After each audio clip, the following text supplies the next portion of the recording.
നമസ്കാരം, സ്വാഗതം special എഡിഷനിലേക്ക്. Oasis കമ്പനിക്ക് പാലക്കാട്ട് ഡിസ്റ്റിലറി നടത്താൻ സർക്കാർ അനുവാദം കൊടുത്തതിന് പിന്നിൽ വലിയ സാമ്പത്തിക അഴിമതി ഉണ്ട് എന്ന ആരോപണമാണ് ഈ ദിവസങ്ങളിൽ പ്രതിപക്ഷം നിയമസഭയ്ക്ക് അകത്തും പുറത്തും അതിശക്തമായി ഉന്നയിച്ചുകൊണ്ടിരുന്നത്. മുഖ്യമന്ത്രി പിണറായി വിജയൻ ഇന്ന് അതിന് സമയമെടുത്ത് മറുപടി പറയുന്നുണ്ട്. അതിൽ അദ്ദേഹം പറയുന്ന ഒരു കാര്യം, ഒരു കമ്പനി ഒരു വ്യവസായ സ്ഥാപനം എന്ന ആവശ്യവുമായി കേരളത്തിലേക്ക് വന്നാൽ നമുക്കുതകും വിധത്തിലുള്ളതാണെങ്കിൽ, നമ്മുടെ നിയമങ്ങൾക്കും നമ്മുടെ ചട്ടങ്ങൾക്കും നമ്മുടെ നയത്തിനും അകത്ത് നിൽക്കുന്നതാണെങ്കിൽ, സംസ്ഥാനത്തിന് സാമ്പത്തികമായും വ്യവസായ രംഗത്തും കർഷകർക്കുമൊക്കെ ഗുണം ചെയ്യുന്നതാണെങ്കിൽ ആ കമ്പനിക്ക് അനുമതി കൊടുക്കുക എന്ന നയമാണ് ഈ സർക്കാരിനുള്ളത്. അതിലെവിടെയാണ് അഴിമതിയുടെ നിഴൽ എന്നാണ് മുഖ്യമന്ത്രിയുടെ ചോദ്യം.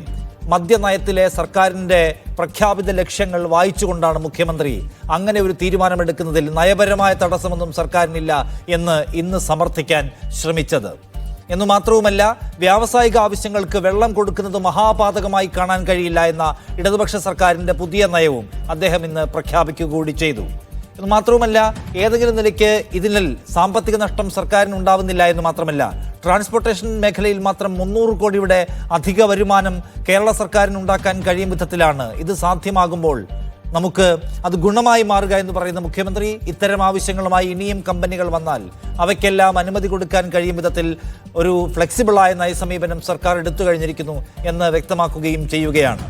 അതിന് ഇന്ന് മുഖ്യമന്ത്രിയുടെ ഈ വിശദീകരണത്തിന് എന്തുമാത്രം ഫലപ്രദമായ ഒരു കൗണ്ടർ ഉന്നയിക്കാൻ പ്രതിപക്ഷത്തിന് കഴിഞ്ഞു എന്നറിയില്ല. രമേശ് ചെന്നിത്തല, മുതിർന്ന കോൺഗ്രസ് നേതാവ്, ഇന്ന് നിയമസഭയിൽ എഴുന്നേറ്റുന്നുകൊണ്ട് മഴനിഴൽ പ്രദേശമായ പാലക്കാട്ട് വെള്ളം എങ്ങനെ ഉപയോഗിക്കപ്പെടുന്നു എന്ന കാര്യത്തിൽ വ്യക്തത നൽകാൻ സർക്കാരിന് കഴിഞ്ഞില്ല എന്ന് മാത്രമേ പറഞ്ഞുള്ളൂ. ഇതിൽ സാങ്കേതികമായി എന്തുമാത്രം അഴിമതിയുടെ തലങ്ങളുണ്ട് എന്ന് പൂർണ്ണാർത്ഥത്തിൽ വിശദീകരിക്കാൻ നിയമസഭയിൽ അദ്ദേഹത്തിന് കഴിഞ്ഞോ എന്ന് സംശയമാണ്. അതേസമയം PPE കിറ്റുമായി ബന്ധപ്പെട്ട് പിണറായി വിജയൻ നടത്തിയ വിശദീകരണത്തിനകത്ത് ചില പൊരുത്തക്കേടുകൾ അപ്പോൾ തന്നെ പ്രതിപക്ഷ നേതാവ് ചൂണ്ടിക്കാണിക്കുകയും അവയ്ക്ക് മറുപടി പറയാൻ കഴിയാതെ വരികയും ചെയ്തു മുഖ്യമന്ത്രിക്ക്. അവ ഞാൻ പരിശോധിച്ച് പറയാം എന്നാണ് അദ്ദേഹം പറഞ്ഞത്.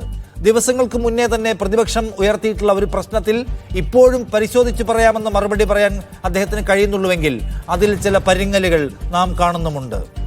ഉയർത്തപ്പെടുന്ന വിവാദങ്ങൾക്കകത്ത്, ആരോപണങ്ങൾക്കകത്ത് വസ്തുതാപരമായ മറുപടി നൽകിക്കൊണ്ട് പ്രതിരോധം തീർക്കാൻ സർക്കാരിന് ഇന്ന് കഴിഞ്ഞോ? അതോ സംശയങ്ങൾ ഇപ്പോഴും ബാക്കിയാണോ? അഴിമതി ആരോപണത്തിൽ സർക്കാർ നിഴലിൽ തന്നെ നിൽക്കുകയാണോ? ഈ വിഷയം സംസാരിക്കുകയാണ് സ്പെഷ്യൽ എഡിഷൻ. നമ്മോടൊപ്പം സമ്പത്ത് CPIM-ൽ നിന്ന്, കോൺഗ്രസ് നേതാവ് ശ്രീ KP നൌഷാദ് അലി, MK ഹരിദാസ് ഉണ്ട്, നിരീക്ഷകൻ പ്രോപ്പർ ചാനൽ എന്ന സംഘടനയിൽ നിന്ന്. ആദ്യം ശ്രീ KP നൌഷാദ് അലി, ഇപ്പോൾ ഒരു ഡിസ്റ്റിലറി തുടങ്ങാൻ കേരളത്തിൽ അനുമതി കൊടുത്തതിനെ വലിയ പാതകമായി കാണേണ്ടതില്ല. നമ്മൾ ഇതിനു മുമ്പും ഡിസ്റ്റിലറി തുടങ്ങാൻ അനുമതി കൊടുത്തിട്ടുണ്ട്. അതിലേറിയ കൂറും കൊടുത്തത് നിങ്ങളുടെ സർക്കാരുകളാണ്. ബ്രൂവറിക്ക് കൊടുത്തതും നിങ്ങളുടെ സർക്കാരാണ്. ഏത് കോൺഗ്രസിനോട് മുഖ്യമന്ത്രി പറയുകയാണ്. എന്നു മാത്രവുമല്ല, ഡിസ്റ്റിലറി കേരളത്തിൽ തുടങ്ങുന്നതിന് പലതരത്തിലുള്ള ഗുണങ്ങളുണ്ട്. അങ്ങനെ ആരെങ്കിലും വന്നാൽ കൊടുക്കാമെന്ന് തന്നെയാണ് പുതിയ മദ്യനയം പറയുകയും ചെയ്യുന്നത്. ഒരു കമ്പനി വന്നു, തുടങ്ങാനുള്ള പ്രപ്പോസൽ വെച്ചു, നോക്കി, കൊള്ളാം, കുഴപ്പമില്ല, കൊടുത്തു. അതിലെവിടെയാണ് അഴിമതി? മദ്യനയം എന്നൊക്കെ കേൾക്കുമ്പോൾ അതിലെല്ലാം അഴിമതി തോന്നുന്നത് നിങ്ങളുടെ ഒരു പാരമ്പര്യത്തിൻ്റെ പ്രശ്നമാണെന്ന് കൂടി പിണറായി വിജയൻ പറയുമ്പോൾ ശരിയായ മറുപടി ഉണ്ടോ നിങ്ങൾക്ക്?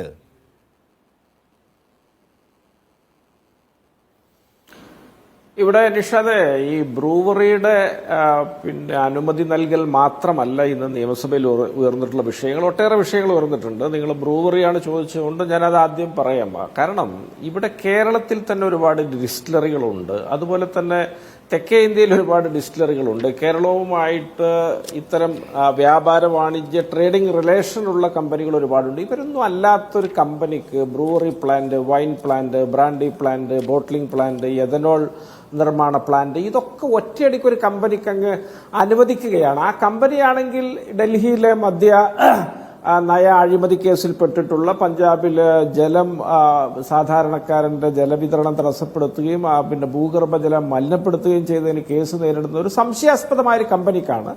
എന്തൊക്കെയാണ് അതിന്റെ പുറകിലുള്ള ധാരണകൾ എന്ന് നമുക്ക് അന്വേഷിച്ചും ആലോചിച്ചും ഒക്കെ നമുക്ക് കണ്ടെത്താവുന്നതാണ്. നമുക്ക് അതിന് വലിയൊരു പാടുപെടേണ്ട കാര്യമൊന്നുമില്ല. ഇവിടെ പിണറായി വിജയൻ അദ്ദേഹത്തിന്റെ ഇതപര്യന്തമുള്ള രാഷ്ട്രീയ ജീവിതം എടുത്ത് പരിശോധിച്ചാൽ ഇത്തരത്തിൽ ഒരു നിയമം ഉദാരമാകുമ്പോൾ മധ്യപ്രദേശിൽ നിന്നുള്ളൊരു കമ്പനിയെ വിളിച്ചു വരുത്തി എല്ലാം അവരെ ഏൽപ്പിക്കുന്ന ഒരു നാടകീയ നീക്കം നടക്കുമ്പോൾ അതിനകത്ത് ഒരു അഴിമതിയും ഇല്ല, വളരെ നിഷ്കളങ്കമാണ് എന്ന് എല്ലാവരും വിശ്വസിച്ചു കൊള്ളണമെന്നാണ് അദ്ദേഹത്തിന്റെ ആഗ്രഹം. അത് അദ്ദേഹം പ്രകടിപ്പിച്ചതുള്ളൂ. അതൊന്നും കേരളത്തിലെ ജനങ്ങളുടെ ഇടയിൽ വിലപ്പോവില്ല എന്നുള്ളത് ഒരു ലളിത യുക്തിയും യാഥാർത്ഥ്യമാണ്. നിങ്ങൾ നോക്കി, ഇത് മാത്രമല്ല ഇവിടെ നിങ്ങൾ തന്നെ ഇവിടെ നിങ്ങളുടെ ഇൻട്രോയിൽ സൂചിപ്പിച്ചു PPE കിറ്റിനെ സംബന്ധിച്ച് 550 രൂപ കിറ്റ് ഒന്നിന് കുറക്കാൻ തയ്യാറാകാത്ത കമ്പനിയുടെ ഓർഡർ വെട്ടിക്കുറച്ചുകൊണ്ട് 2 മണിക്കൂർ കഴിഞ്ഞപ്പോൾ 1550 രൂപക്ക് പുതിയ കമ്പനിക്ക് ഓർഡർ മറിച്ചു കൊടുക്കുന്ന ഒരു സംസ്ഥാനം. ഇവരൊക്കെ ഈ പറഞ്ഞ വലിയ ദുരന്തത്തിന്റെ മറവിൽ ഇവരുടെ ശ്രദ്ധ എങ്ങനെ കൊള്ള മുതൽ വാരിക്കൂട്ടാം എന്നുള്ളതായിരുന്നു എന്നുള്ളതിന് ഇതിൽ കവിഞ്ഞ് മറ്റൊരു ഉദാഹരണം വേണോ? നമ്മുടെ സംസ്ഥാനത്തിന്റെ സിവിൽ സപ്ലൈസ് കോർപ്പറേഷന്റെ ഔട്ട്ലെറ്റുകളിൽ എവിടെയെങ്കിലും അവശ്യ സാധനങ്ങളുണ്ടോ? സപ്ലൈകോ ആയിരക്കണക്കിന് കോടി രൂപ കരാറുകാർക്ക് കൊടുക്കാനുണ്ട്. മെഡിക്കൽ സർവീസ് കോർപ്പറേഷൻ 100 കണക്കിന് കോടി രൂപ കുടിശ്ശിക കൊടുക്കാനുണ്ട്. ഒരു മരുന്നും ആശുപത്രിയിലില്ല. ഇവർ 26 ആശുപത്രികളിൽ കാലാവധി കഴിഞ്ഞ മരുന്നുകൾ വിറ്റഴിച്ച ജനദ്രോഹ സർക്കാരാണ്. ഒരുപക്ഷെ നാസി തടങ്കൽ പാളയത്തിൽ വരെ അന്ന് ജർമ്മനി ഇങ്ങനെ ചെയ്തിട്ടുണ്ടോ എന്ന് എനിക്ക് സംശയമുണ്ട്. കാലാവധി കഴിഞ്ഞ മരുന്നുകളെ പാവപ്പെട്ടവന് കൊടുക്കുക ഈ സർക്കാർ. അതുപോലെ തന്നെ കാരുണ്യ എന്ന് പറഞ്ഞൊരു സ്കീം തന്നെ ഇന്ന് കേരളത്തിലില്ല. കാരുണ്യ ലോട്ടറിയിൽ കാരുണ്യ സ്കീമില് 1 രൂപ പോലും ഒരു ആശുപത്രിയും കൊടുക്കാൻ തയ്യാറല്ല. കോടിക്കണക്കിന് കുടിശ്ശിക അവർക്ക് കൊടുക്കാനുണ്ട്. 4.23 രൂപക്ക് യൂണിറ്റ് വൈദ്യുതി വാങ്ങാൻ 25 കൊല്ലത്തെ കരാർ ഇവർ ഏകപക്ഷീയമായിട്ട് പൊളിച്ചെഴുതിയിട്ട് ഇപ്പൊ 10-12 രൂപ യൂണിറ്റിന് വൈദ്യുതിയാണ് ഇവർ വില കൊടുത്ത് വാങ്ങുന്നത്. അതിന്റെ വലിയ തോതിലുള്ള പ്രയാസവും പ്രതിസന്ധിയും ധനക്കമ്മിയും ഒക്കെ പാവപ്പെട്ട ഉപഭോക്താവിന്റെ മേൽ ഇവർ ചുമത്തുകയല്ലേ. ഇവര് കഴിഞ്ഞ 3ാമത്തെ വർഷം തുടർച്ചയായിട്ട് ഹാട്രിക്കാണ് ഇവിടെ KSEB ഇവിടെ വൈദ്യുതി ചാർജ് വർദ്ധിപ്പിച്ചതിന്. ഇവർ അധികാരത്തിലേറിയിട്ട് 5 തവണ വർദ്ധിപ്പിച്ചു. KSRTCയുടെ കാര്യം തഥൈവ, വാട്ടർ അതോറിറ്റിയുടെ കാര്യം തഥൈവ, KSEBയുടെ കാര്യം ഇങ്ങനെ. കൃഷി ഇവിടെ ഇല്ല. എന്റെ ചോദ്യം ഇതാണ്. ഈ സർക്കാർ ഡിസ്റ്റിലറിയുടെ മറവിൽ മദ്യനയത്തെ മുൻനിർത്തിക്കൊണ്ട് വലിയ അഴിമതി നടത്തുമെന്ന ആക്ഷേപം നിങ്ങൾ ഉന്നയിച്ചു. ആ ആരോപണം നിങ്ങൾക്ക് നിയമസഭയിൽ പഴുതുകളില്ലാതെ തെളിയിക്കാൻ ഇന്ന് കഴിഞ്ഞു എന്നാണ് ഒന്നാമത്തെ ചോദ്യം. ശരിയാണ്, PPE കിറ്റ് രണ്ടാമത്തെ പ്രധാനപ്പെട്ട വിഷയമാണ്. ഞാൻ ചോദിക്കുന്നത് ശ്രീ KP നൌഷാദ് അലി, അദ്ദേഹം അന്ന് മുഖ്യമന്ത്രി മറുപടി പറയുന്നു. നിങ്ങളുടെ ചോദ്യം എന്തായിരുന്നു? മദ്യനയം. അപ്പോൾ സർക്കാർ പറയുകയാണ് മദ്യനയത്തിൽ നോക്കൂ, 2022-23 മദ്യനയത്തിൽ പുതിയ യൂണിറ്റുകൾ തുടങ്ങാൻ അനുമതി കൊടുക്കാൻ കഴിയും വിധത്തിൽ മദ്യനയത്തിൽ ഞങ്ങൾ മാറ്റം വരുത്തിയിട്ടുണ്ട്. ക്ലിയർ ആയല്ലോ. 999 ഉത്തരവ് അവിടെ നിൽക്കുകയല്ലേ. 999 ഉത്തരവ് അന്നത്തെ വിവിധങ്ങളായിട്ടുള്ള ആപ്ലിക്കേഷൻസിനെ മുൻനിർത്തിക്കൊണ്ട് അപ്പോഴത്തെ സാഹചര്യത്തിന് വേണ്ടി പുറത്തിറക്കിയ ഒന്നാണ്, കാലാകാലത്തേക്കുള്ള ഉത്തരവല്ല. ക്ലാരിറ്റി വന്നല്ലോ. രണ്ടാമത്, എന്തുകൊണ്ട് ടെൻഡർ വിളിച്ചില്ല? ടെൻഡർ അല്ല ഇപ്പോഴും വിളിക്കാൻ കഴിയുന്ന, ടെൻഡർ വിളിക്കേണ്ട തരത്തിലുള്ള ഒരു അനുമതി അല്ല ഇത്. ഒരു കമ്പനി ഒരു ലൈസൻസ് ആവശ്യവുമായി വരുന്നു, ഞങ്ങൾക്കൊരു നിർമ്മാണ പ്ലാന്റിൻ്റെ താല്പര്യമുണ്ട്, ഞങ്ങളൊരു വ്യവസായ യൂണിറ്റ് തുടങ്ങാൻ പോവുകയാണ്, പെർമിഷൻ വേണം. അത്തരം കേസുകൾക്ക് ടെൻഡർ വിളിക്കേണ്ടതില്ല. സർക്കാരിൻ്റെ ഒരു പദ്ധതി പ്രഖ്യാപനവുമായി ബന്ധപ്പെട്ട പൊതുവായ വിളിയല്ലല്ലോ. കമ്പനി വന്നു, അതിന് മുഖ്യമന്ത്രി ഉദാഹരണം പറയുകയാണ്. ടാറ്റ വരുന്നു, ഒരു കാർ നിർമ്മാണ പ്ലാന്റ് തുടങ്ങണം, പെർമിഷൻ വേണം. അപ്പോൾ ടാറ്റയോട് അവിടെ നിൽക്ക്, ഞങ്ങളൊരു ടെൻഡർ വിളിക്കട്ടെ എന്ന നില എടുക്കാറില്ലല്ലോ സാധാരണ നിലയ്ക്ക്. ഇവിടെയും എടുത്തില്ല. അപ്പോൾ കമ്പനി വന്നു, കമ്പനിക്ക് അത് കൊടുത്തു. എന്നിട്ട് നമ്മൾ നോക്കി നമുക്ക് ഗുണപരമാവുന്നതാണോ? അപ്പോൾ സർക്കാരിന് പലതരത്തിൽ കോടാനുകോടി അധിക വരുമാനം വരുന്ന തരത്തിൽ ആണ് ഇതിൻ്റേത്. അതുകൊണ്ട് ഞങ്ങൾ ഇനിയും കൊടുക്കും. പിന്നെ വെള്ളത്തിൻ്റെ കാര്യം, വെള്ളം വ്യവസായങ്ങൾക്ക് കൂടി കൊടുത്തുകൊണ്ടേ പോകാൻ കഴിയുന്ന ഒരു നിലപാട് സ്വീകരിച്ചുകൊണ്ട് നിങ്ങൾ ഉയർത്തിയ എല്ലാ ക്വസ്റ്റ്യൻസിനും ഇന്ന് പിണറായി വിജയൻ മറുപടി പറഞ്ഞു. അതിലെവിടെയെങ്കിലും ഒരു പിഴവ് നിങ്ങൾക്ക് കണ്ടെത്തി സർക്കാരിനെ വീണ്ടും നിങ്ങൾക്ക് പ്രതിരോധത്തിലാക്കാൻ കഴിഞ്ഞോ എന്നുള്ളതാണ് മൗലികമായ ചോദ്യം. അതെ നിഷാദ്, ഞാൻ വളരെ ലളിതമായിട്ടാണ് താങ്കളുടെ ആ ചോദ്യത്തിന് ഉത്തരം പറഞ്ഞത്. നിങ്ങൾ നോക്കുക, ഈ നാട്ടിൽ ഒരുപാട് മത്സരാധിഷ്ഠിത ടെൻഡറിലൂടെ നടക്കുന്ന ഒരുപാട് പ്രവൃത്തികളുണ്ട്. അതിനൊക്കെ എന്തിനാ ടെൻഡർ? ഇതൊക്കെ സർക്കാരിന്റെ പദ്ധതികളാണ്. ഒരാൾ കടന്നു വന്ന സർക്കാർ അതങ്ങ് ഏൽപ്പിച്ചു കൊടുത്താൽ മതിയല്ലോ. ഈ നയവും നിയമവും കീഴ്വഴക്കവും കേരളത്തിലെ എല്ലാ രംഗത്തിനും ബാധകമാക്കട്ടെ ഇവര്. അതിനുള്ള പുറപ്പാടാണ് ഇവര്. നിങ്ങൾ നോക്കൂ, ഇവിടെ നിങ്ങൾ ടാറ്റയോ ബിർളയോ മറ്റേതെങ്കിലും കോർപ്പറേറ്റ് കമ്പനികളോ മൂലധന നിക്ഷേപം നടത്താൻ വരുന്നത് പോലെ അല്ല സർക്കാരിന്റെ നിയമം ഉപയോഗിച്ചുകൊണ്ട് ഒരു കമ്പനി ഇവിടേക്ക് വരിക എന്ന് പറഞ്ഞാൽ. അത് ഒരു കമ്പനി മാത്രം വരും, അത് സർക്കാരിനല്ലേ നഷ്ടം. സർക്കാർ ഒരു 10-15 കമ്പനികളെ ക്ഷണിക്കുകയും അവരുടെ പ്രപ്പോസൽ പരിശോധിക്കുകയും പരമാവധി സർക്കാരിന് ലാഭമുണ്ടാക്കുന്ന തരത്തിൽ ഈ നിയമം നടപ്പിലാക്കുകയും ചെയ്യുക എന്നുള്ളതാണ് നമ്മളൊക്കെ കണ്ടിട്ടുള്ളതും നമ്മൾ പ്രതീക്ഷിക്കുന്നതും. ഇവിടെ കേരളത്തിൽ തന്നെ നിരവധി ഡിസ്റ്റിലറികൾ ഉണ്ടായിരിക്കെ മധ്യപ്രദേശിലൊരു ഡിസ്റ്റിലറി, അതും കരിമ്പട്ടികയിൽ പെട്ടു എന്ന് വേണമെങ്കിൽ പറയാവുന്നൊരു കമ്പനി വന്നിട്ട് ഇവിടെ ദിനം പ്രതി 8 കോടി ലിറ്റർ വെള്ളം ഉപയോഗിച്ചുകൊണ്ട് ഇവിടെ 4-5 പ്ലാന്റുകൾ ഒരുമിച്ച് പ്രവർത്തിപ്പിക്കാൻ പോവുകയാണ്. ഇവിടെ CPM-ന്റെ പ്രഖ്യാപിത നയമെന്താ?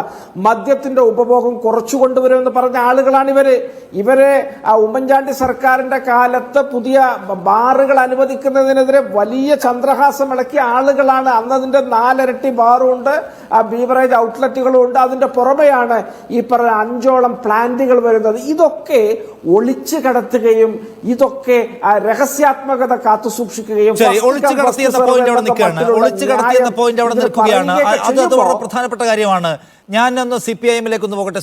സമ്പത്ത് സർക്കാർ മദ്യനയത്തിൽ തിരുത്തൽ വരുത്തുന്നു. അതിനുശേഷം നോക്കൂ, ഒയാസിസ് എന്ന ഒറ്റ കമ്പനി മാത്രം വരുന്നു. അതെങ്ങനെ വന്നു? വേറെ കമ്പനികൾ അറിഞ്ഞില്ലേ സർക്കാരിന്റെ മദ്യനയത്തിൽ തിരുത്തൽ വരുത്തി? കേരളത്തിൽ ഡിസ്റ്റിലറി തുടങ്ങാനുള്ള സുവർണാവസരം ഇതാ വന്നിരിക്കുകയാണ് എന്ന മട്ടിൽ വേറെ ആരും വരുന്നില്ല. ഒന്ന് ഒയാസിസ് മാത്രം. രണ്ടാമത്തേത്, ഒയാസിസ് എന്ന കമ്പനി ഒരു ഷെയ്ഡി കമ്പനിയാണ്. ആ കമ്പനിക്ക് എങ്ങനെ നമ്മൾ ശരി എല്ലാം പരിശോധിച്ചുകൊണ്ടാണ് കൊടുത്തതെന്ന് പറയുമ്പോൾ ഒയാസിസ് ഒരു ഷെയ്ഡി കമ്പനിയാണെന്ന ഫാക്ടർ പരിശോധിച്ചില്ലേ? അതെന്തുകൊണ്ടൊരു തടസ്സമായി സർക്കാരിന് മുന്നിൽ മാറിയില്ല? ഇന്ന് വിശദീകരിക്കപ്പെടാത്ത കാര്യമാണ്. മൂന്നാമത്തെ ഏറ്റവും പ്രധാനപ്പെട്ട കാര്യം രമേശ് ചെന്നിത്തല ചൂണ്ടിക്കാണിക്കുന്നു. മഴനിഴൽ പ്രദേശമായ പാലക്കാട്, ജലദൗർലഭ്യം കൊണ്ട് മനുഷ്യർ പൊറുതിമുട്ടുന്ന പാലക്കാട്, കൊക്കക്കോളയെ ഓടിക്കാൻ എത്രയോ കാലം സമരം നടത്തിയ പാലക്കാട്, ആ പാലക്കാട് വ്യവസായത്തിന് കൂടി കുറച്ച് വെള്ളം കൊടുക്കണം, അതിൽ പാതകമില്ല എന്ന ഒറ്റവാചകത്തിൽ ഈ പാലക്കാടിന്റെ ജലദൗർലഭ്യ പ്രശ്നത്തെ ഒരു മുഖ്യമന്ത്രി അവഗണിച്ചൊഴിവാക്കി വിടുന്നതും കൂടി നമ്മൾ കണ്ടു. വിശദമായ മറുപടി അതിൽ വന്നില്ല. എന്ന് മാത്രവുമല്ല, വാട്ടർ അതോറിറ്റിയിൽ നിന്ന് വെള്ളമെടുക്കാൻ കമ്പനി കാണിച്ച കള്ളത്തരം ചൂണ്ടിക്കാണിക്കപ്പെട്ടിട്ട് അതിന് മറുപടി പറഞ്ഞിട്ടില്ല. അപ്പോൾ ഇതിനകത്ത് ഇപ്പോഴും പൂരിപ്പിക്കപ്പെടാത്ത പോയിന്റുകൾ കിടക്കവേ ചില കാര്യങ്ങൾ മാത്രം പറഞ്ഞ് പിണറായി വിജയൻ രമേശ് ചെന്നിത്തലയെ ഒന്ന് പരിഹസിക്കുക കൂടി ചെയ്താൽ എല്ലാമായി എന്ന മൗഢ്യ വിചാരം നിങ്ങൾക്കുണ്ടോ?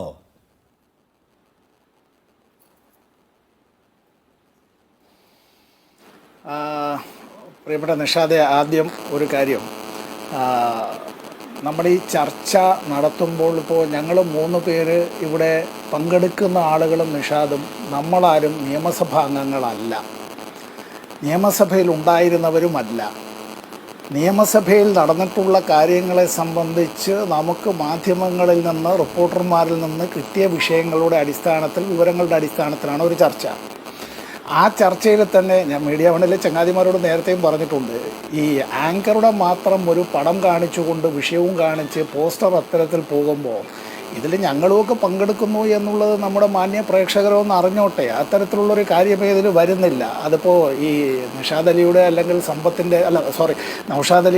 സമ്പത്തിൻ്റെ അല്ലെങ്കിൽ ഹരിദാസിൻ്റെ പടം കാണിക്കാനുള്ളൊരു ആർത്തി കൊണ്ട് പറഞ്ഞതല്ല. നമ്മൾ ഇതിൽ ഈ ശ്രദ്ധിക്കുന്ന ആളുകൾ അത്തരത്തിൽ ആ ചർച്ചയിൽ വരുമ്പോൾ ഈ കേൾക്കാനായി വന്നിരിക്കുന്ന ആളുകൾ അവർ ആരെ പങ്കെടുക്കുന്നു എന്നുള്ള നിലയിലേക്ക് വരുന്നത്. ഞാനിപ്പോൾ ഇതിൽ താങ്കൾ ചോദിച്ച ചോദ്യം, ഞാനത് പറയുന്നതിൻ്റെ കാരണം UDF-നൊരു ധാരണയുണ്ട്. അത് ബഹുമാനപ്പെട്ട മുഖ്യമന്ത്രി ഇന്ന് നിയമസഭയിൽ പറഞ്ഞതുപോലെ തന്നെ അതൊരു ജനിതക പ്രശ്നമാണ് എങ്കിൽ അവരോട് സഹതപിക്കാനേ അതിൽ കഴിയുള്ളൂ. കാരണം എങ്ങനെയാണോ UDF-ൻ്റെ ഭരണകാലത്ത് ഇക്കാര്യങ്ങളിൽ അവർ അനുവർത്തിച്ചു വന്നിരുന്നത് അതുതന്നെയാണ് എപ്പോഴും എല്ലാ കാലത്തും എല്ലാവരും, എല്ലാ സർക്കാരുകളും, എല്ലാ മുന്നണികളും അങ്ങനെയാണ് ചെയ്യാറുള്ളത് എന്നൊരു തെറ്റിദ്ധാരണ അവർക്കുണ്ട് എങ്കിൽ അത് തിരുത്താനായി ഞാനിപ്പോൾ ഇവിടെ ആളല്ല. അവർക്കത് അനുഭവത്തിൽ കൂടി അവർ തിരുത്തട്ടെ. ഇനി ഇവിടെ ശ്രീ നൗഷാദ് അലി പറഞ്ഞൊരു കാര്യമുണ്ട്. അദ്ദേഹം പറഞ്ഞപ്പോൾ അത് ബോധപൂർവമാണോ അതല്ല ഇതൊരു ചർച്ചയിലായതുകൊണ്ട് അങ്ങനെ അങ്ങ് വിട്ടുപോയി, if it is A slip of the tongue, of course ശരി, അങ്ങനെ ആയിക്കോട്ടെ. അതിൽ എന്താ ഈ പ്രതിദിനം 8 കോടി ലിറ്റർ വെള്ളം അല്ലേ പറയുമ്പോൾ നമ്മൾ ഈ പറയുന്ന വാക്കും അതുപോലെ ഏത് അമ്പും അതുപോലെ പോയ വാക്കും തിരിച്ചെടുക്കാനായി കഴിയില്ല.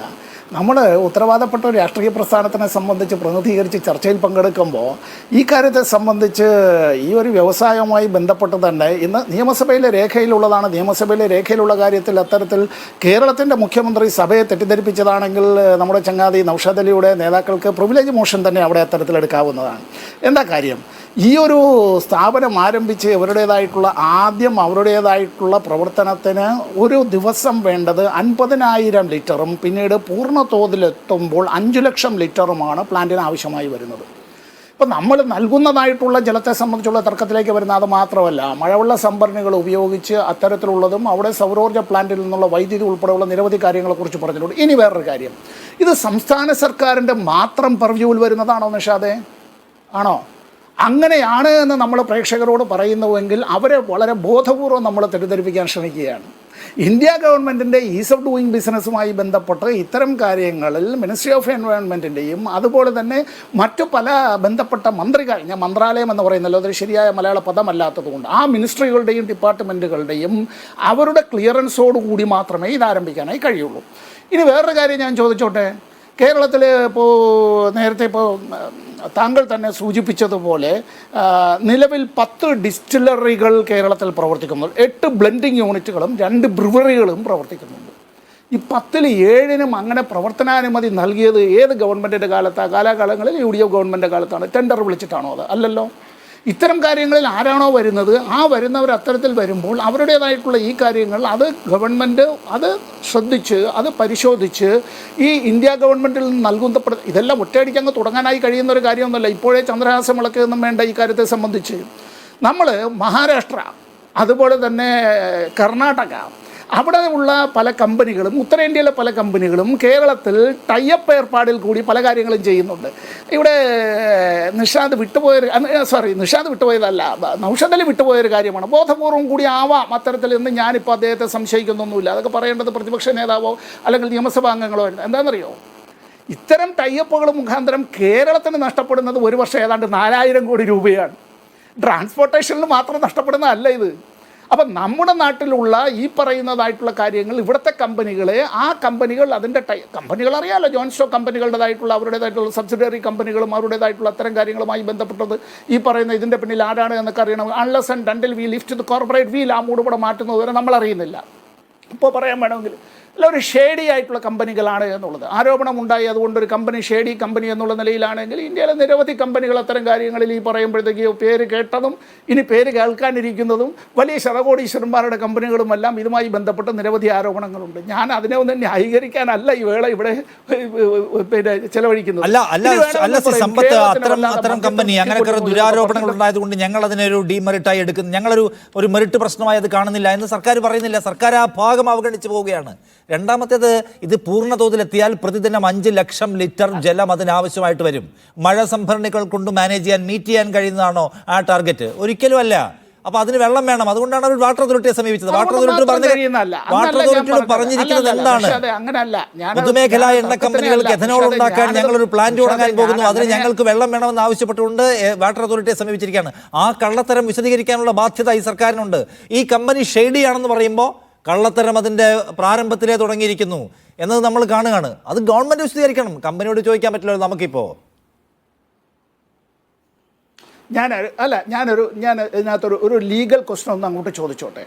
ഗവൺമെൻറ്റിൻ്റെ മുമ്പാകെ വരുന്നതും ഇതുമായി ബന്ധപ്പെട്ടൊരു ഫയൽ ഒറിജിനേറ്റ് ചെയ്ത് അങ്ങനെ വന്നാൽ ഇപ്പോൾ പറയാം, you are terming a company or an agency or a firm as a shady എന്നുള്ള നിലയിലേക്ക് ഒന്ന് ക്ലാസിഫൈ ചെയ്ത് ഈ പറഞ്ഞത് ഒരു അക്കാഡമിക് ഡിസ്കഷനിലേക്ക് വേണ്ടി നമ്മുടെ പ്രേക്ഷകരും അറിയട്ടെ. Can you define the inverted quote ഈ ഷേഡി ക്യാരക്ടറിലുള്ളൊരു കമ്പനി, ഷേഡി ക്യാരക്ടറിലുള്ളൊരു ഫേം ഒന്ന് പറഞ്ഞ് ഇതാണ് അതിൻ്റെ ഡെഫിനിഷൻ എന്നുള്ളതിനെ സംബന്ധിച്ച് ഒന്ന് പറഞ്ഞ്. അല്ല, ആ കമ്പനിയെ കുറിച്ച് ഗുരുതരമായ ആക്ഷേപം ഡൽഹി മദ്യനവുമായി ബന്ധപ്പെട്ട് പോലും ആ കമ്പനിയെ കുറിച്ച് ഗുരുതരമായ ആക്ഷേപങ്ങളുണ്ട്. അപ്പോൾ ആ ആക്ഷേപത്തെ ഞങ്ങൾ ഗൗനിക്കുന്നില്ല. നിങ്ങൾ ഷെയ്ഡി എന്ന് പറയുന്ന ഈ ഇൻവെർട്ടർ കോമ ഞങ്ങൾ ഇതിനകത്ത് പെടുത്തുന്നില്ല. ഗുരുതരമായ ആക്ഷേപമുണ്ട് എന്നുള്ളത് ഇത്തരം വിഷയത്തെ അപ്പോൾ അതിൽ നിഷാദേ അപ്പോൾ അത് BJP ഉന്നയിക്കുന്ന കാര്യങ്ങൾ അതിൻ്റെ മെഗാഫോണായി കോൺഗ്രസ് മാറുന്നുവെങ്കിൽ ഞങ്ങൾക്ക് വേറൊന്നും പറയാനില്ല.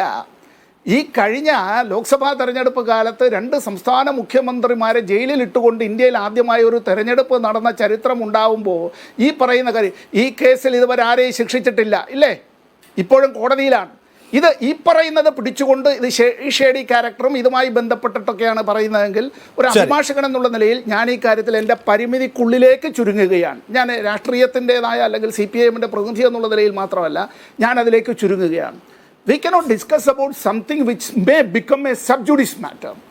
അത്തരമൊരു കാര്യത്തെ സംബന്ധിച്ച് കോടതികളുടെ മുമ്പാകെ പെൻഡിങ് ആയിട്ടുള്ളൊരു വിഷയത്തിൽ ഒരു ലെജിസ്ലേച്ചറിനോട് ഉത്തരവാദിത്വമുള്ള ഒരു എക്സിക്യൂട്ടീവ് അത് സംബന്ധിച്ചുള്ള തീരുമാനം അതിൻ്റെ അടിസ്ഥാനത്തിൽ എടുക്കാനായി കഴിയില്ല.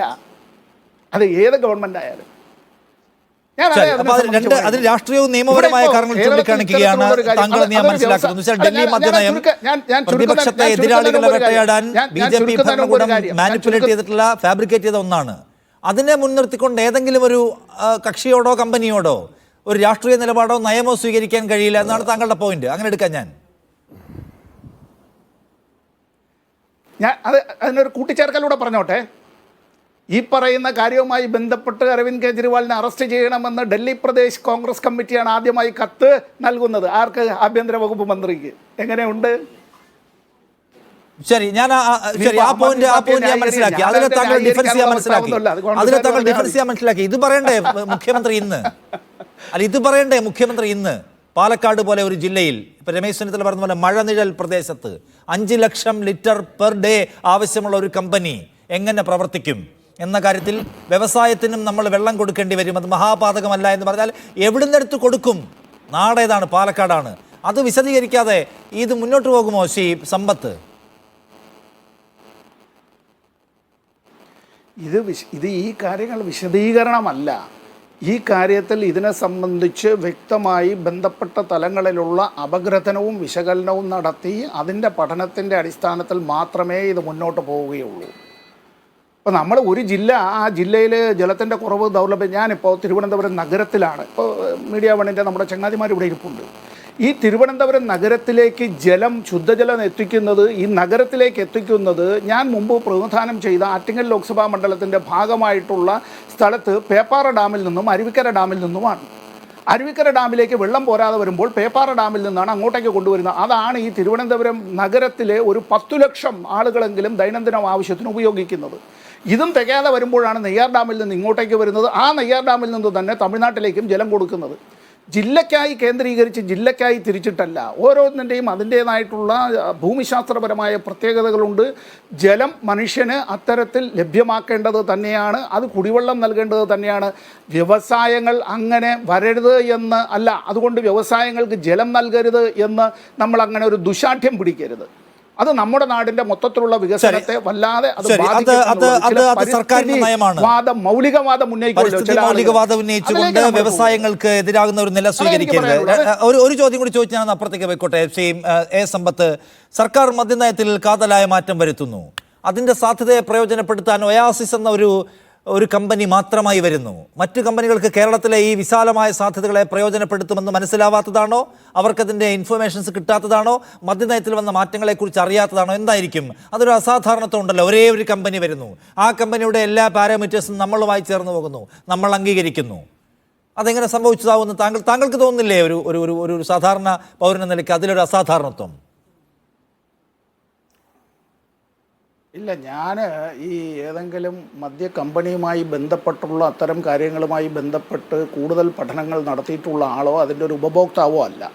2023-24 മദ്യനയത്തിൻ്റെ ആമുഖത്തിൽ കേരളത്തിലെ സംസ്ഥാന സർക്കാർ പറഞ്ഞിട്ടുള്ളത് കോട്ട് ഇങ്ങനെയാണ്: സംസ്ഥാനത്തെ ഉപഭോഗത്തിന് ആവശ്യമായ ഇന്ത്യൻ നിർമ്മിത വിദേശ മദ്യവും ബിയറും ഇവിടെ തന്നെ നിർമ്മിക്കാനുള്ള സംവിധാനം ഒരുക്കും. തീരുന്നില്ല, എക്സ്ട്രാ ന്യൂട്രൽ ആൽക്കഹോൾ കേരളത്തിൽ തന്നെ ഉൽപ്പാദിപ്പിക്കും. ഇതിൽ പറയുന്നതാണ്. ഈ മദ്യനയത്തിൻ്റെ പാരഗ്രാഫ് 2.4 അതിലിങ്ങനെയാണ് പറയുന്നത്: കോട്ട്, സംസ്ഥാനത്ത് മദ്യ ഉൽപ്പാദനത്തിന് ആവശ്യമായ എക്സ്ട്രാ ന്യൂട്രൽ ആൽക്കഹോൾ കേരളത്തിൽ തന്നെ ഉൽപ്പാദിപ്പിക്കുന്നതിനുള്ള പ്രോത്സാഹനം നൽകും. അതിന് തയ്യാറാകുന്ന ഡിസ്റ്റിലറികൾക്കും പുതിയ യൂണിറ്റുകൾക്കും അനുമതി നൽകും. ഇവിടെ പാരഗ്രാഫ് ഇതിൽ തന്നെ ഈ മദ്യനയത്തിലെ പാരഗ്രാഫ് 22 ഇങ്ങനെ പറയുന്നു: നിലവിലുള്ള നിയമമനുസരിച്ച് യോഗ്യതയുള്ളവർക്ക് ബ്രുവറി ലൈസൻസ് അനുവദിക്കും. ലൈസൻസ് അനുവദിക്കുന്നതിന് ടെൻഡർ നടപടികളില്ല. ഇത് ഇക്കാര്യങ്ങളിൽ പറഞ്ഞിട്ടുള്ളതാണ്. ഇപ്പോൾ ഇവിടെ ഇത്തരത്തിൽ പുതിയ ഏതെങ്കിലും വ്യവസായ സംരംഭങ്ങൾ വരുമ്പോൾ ആ കാര്യങ്ങൾ അപ്പോഴത് ഈ കാര്യത്തെ സംബന്ധിച്ച് പരിശോധിക്കാം. വന്നത് ഒരു കൂട്ടരാണ്, ആ കൂട്ടരുടെ സംബന്ധിച്ച് നമ്മളിതിപ്പോൾ പറയുന്നു. മറ്റു കൂട്ടർ വരുന്നെങ്കിൽ അത്തരം കാര്യങ്ങളെ സംബന്ധിച്ച് അപ്പോൾ പരിശോധിക്കട്ടെ. നമ്മളിപ്പോൾ ഈ കാര്യത്തിൽ നമ്മുടെ മുന്നിൽ ഇല്ലാത്തൊരു കാര്യത്തിനെ കുറിച്ച് നമ്മളെങ്ങനെയാണ് ഈ കാര്യത്തെ സംബന്ധിച്ച് പറയുക ആധികാരികമായി?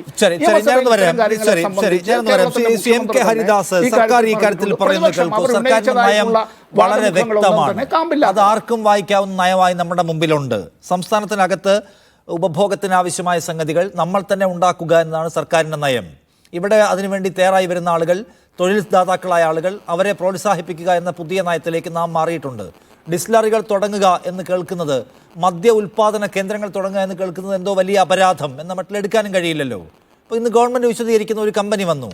ആ കമ്പനി ഇവിടെ ഒരു തൊഴിൽ ദാതാവായി മാറാൻ പോവുകയാണ്. ആ കമ്പനി വലിയ തോതിൽ തൊഴിൽ കൊടുക്കുമെന്ന് സർക്കാർ പറയുന്നു. 2000 പേർക്ക് നേരിട്ട്, 650 പേർക്ക് നേരിട്ട്, 2000 പേർക്ക് പരോക്ഷമായും തൊഴിൽ കൊടുക്കുന്ന ഒരു കമ്പനിയായി മാറുന്നു. പിന്നെ ഉപയോഗശൂന്യമായ അരിയും മറ്റ് ചില സസ്യവിളകളൊക്കെ ഉപയോഗിച്ചുകൊണ്ടാണ് അവർ റോ മെറ്റീരിയലായി ഉപയോഗിക്കുന്നത്. അത് വലിയ തോതിൽ കർഷകരെയും സഹായിക്കാൻ പോവുകയാണ്.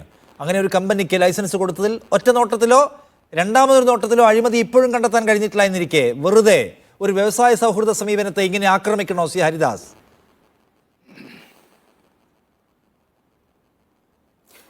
അഴിമതി കാട്ടി എന്ന് സ്വയം സമ്മതിച്ചിട്ടുള്ള ഒരു സർക്കാരും കേരളം എന്നല്ല ഇന്ത്യയിൽ ഒരു സംസ്ഥാനത്തും ഭരിച്ചിട്ടില്ല എന്നുള്ള കാര്യം നിഷാദിനും അറിയാം, എനിക്കും അറിയാം, ശ്രീ എ സമ്പത്തിനും അറിയാം, ശ്രീ നൗഷാദ് അലിക്കും അറിയാം.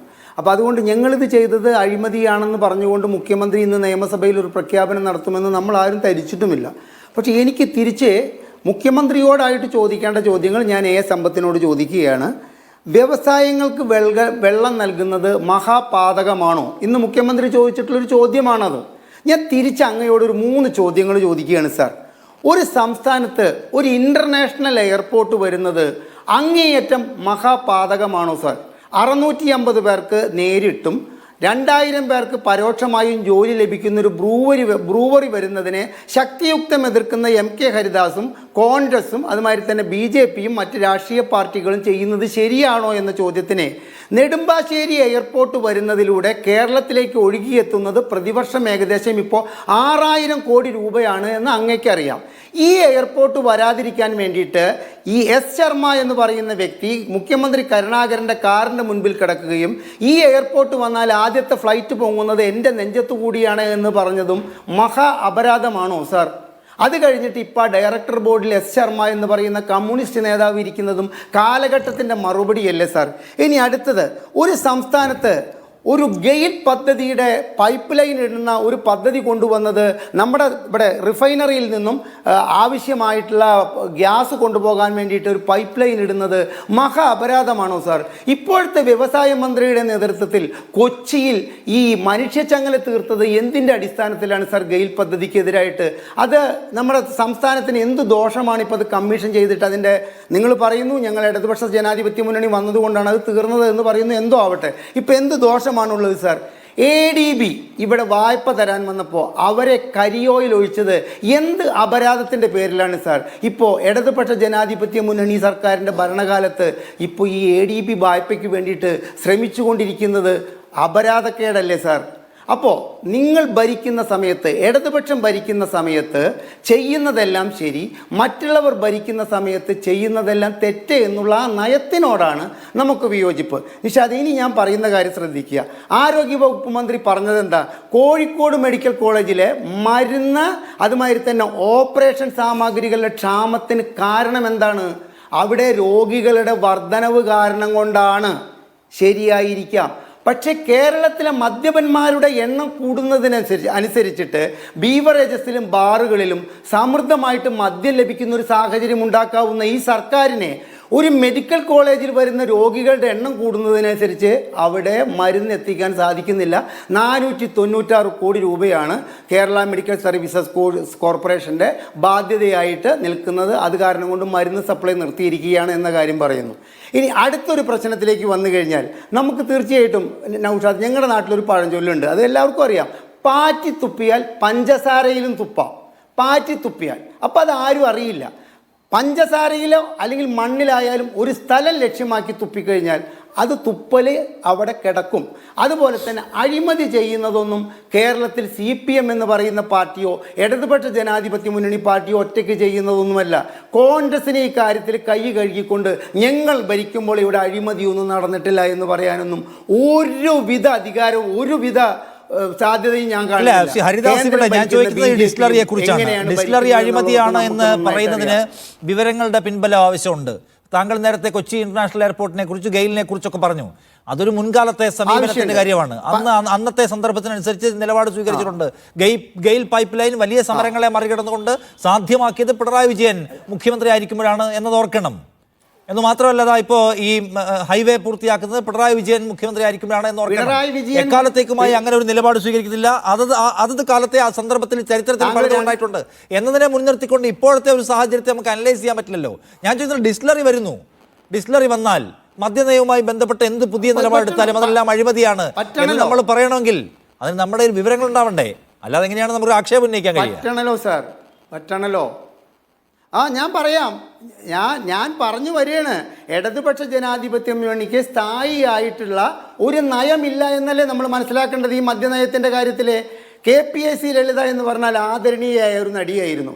ഇന്നസെന്റ് എന്ന് പറഞ്ഞാൽ ആദരണീയനായ ഒരു നടനായിരുന്നു. ഇവരെ കൊണ്ട് 2021 തിരഞ്ഞെടുപ്പിന് മുമ്പ് എന്താണ് പറയിപ്പിച്ചത്? മദ്യവർജനമല്ല ഇടതുപക്ഷ ജനാധിപത്യ മുന്നണിയുടെ നയം, മദ്യ ഉപയോഗം കുറച്ചു കൊണ്ടുവന്ന് ജനങ്ങളിലേക്ക് ബോധവൽക്കരണം നടത്തുകയാണെന്ന് പറഞ്ഞിട്ടാണ് വിമുക്തി പദ്ധതി തുടങ്ങിയത്. 136 കോടി രൂപ ചെലവാക്കിയ പദ്ധതിയിൽ എത്ര പേരുടെ മദ്യാസക്തി കുറച്ചു എന്നുള്ള കണക്ക് സർക്കാരിന്റെ കയ്യിലുമില്ല. വിമുക്തി പദ്ധതി കേരളത്തിൽ മദ്യത്തിന്റെ ഒഴുക്ക് കൂട്ടാനല്ല, നിലവിൽ നമ്മൾ ഉപയോഗിച്ചുകൊണ്ടിരിക്കുന്നതിന്റെ ഉൽപാദനം ഇവിടെ നിന്ന് തന്നെ ആക്കി മാറ്റുക. ഇതല്ലെങ്കിൽ നമ്മൾ പുറത്തുനിന്നാണ് ഇപ്പൊ കൊണ്ടുവന്നിരിക്കുന്നതെല്ലാം, അല്ലാതെ ഇവിടെ ഡിസ്റ്റിലറി തുടങ്ങുന്നത് മദ്യ ഉപഭോഗം കൂട്ടാനല്ല. ഞാൻ അതിലേക്കാണ് വരുന്നത്. അല്ല, മദ്യോപയോഗം കൂട്ടിയ കാര്യത്തിലേക്ക് തന്നെ വരണം. എന്നാലേ എന്തുകൊണ്ട് ഈ ഡിസ്റ്റിലറി ഇവിടെ കൊണ്ടുവരുന്നു എന്നതിൽ നമുക്ക് മനസ്സിലാക്കാൻ സാധിക്കുള്ളൂ. കാരണം മെഡിക്കൽ കോളേജിലെ മരുന്നിനേക്കാൾ ജനങ്ങളെ കുടിപ്പിക്കേണ്ട മദ്യത്തിന് അത് മറ്റു സംസ്ഥാനങ്ങളിൽ നിന്നും ഇറക്കുമതി ചെയ്യുന്നത് കുറച്ചുകൊണ്ട് കേരളത്തിൽ ഉൽപ്പാദിപ്പിക്കുക വഴി ഉണ്ടാകുന്ന ലാഭം കൂടി ഈ സർക്കാരിന് വേണമെന്നുള്ള നിർബന്ധം കൊണ്ടാണ്. ഞാൻ താങ്കളോടൊരു കാര്യം ചോദിക്കട്ടെ, ഇവിടെ പറഞ്ഞത് എന്താ? ടെൻഡർ നടപടികൾ വേണ്ട. ഈ ഒയാസിസ് കമ്പനി 24 ഏക്കർ ഭൂമി വാങ്ങിയിട്ടത് 6 or 7 കൊല്ലം മുമ്പ് എന്ത് ലക്ഷ്യം വെച്ചിട്ടാണെന്നുള്ളത് ഈ സർക്കാരിന് അറിയുമോ? ആരാണ് ഇവരെ കൊണ്ട് ഇവിടെ 24 ഏക്കർ ഭൂമി വാങ്ങിപ്പിച്ചത്?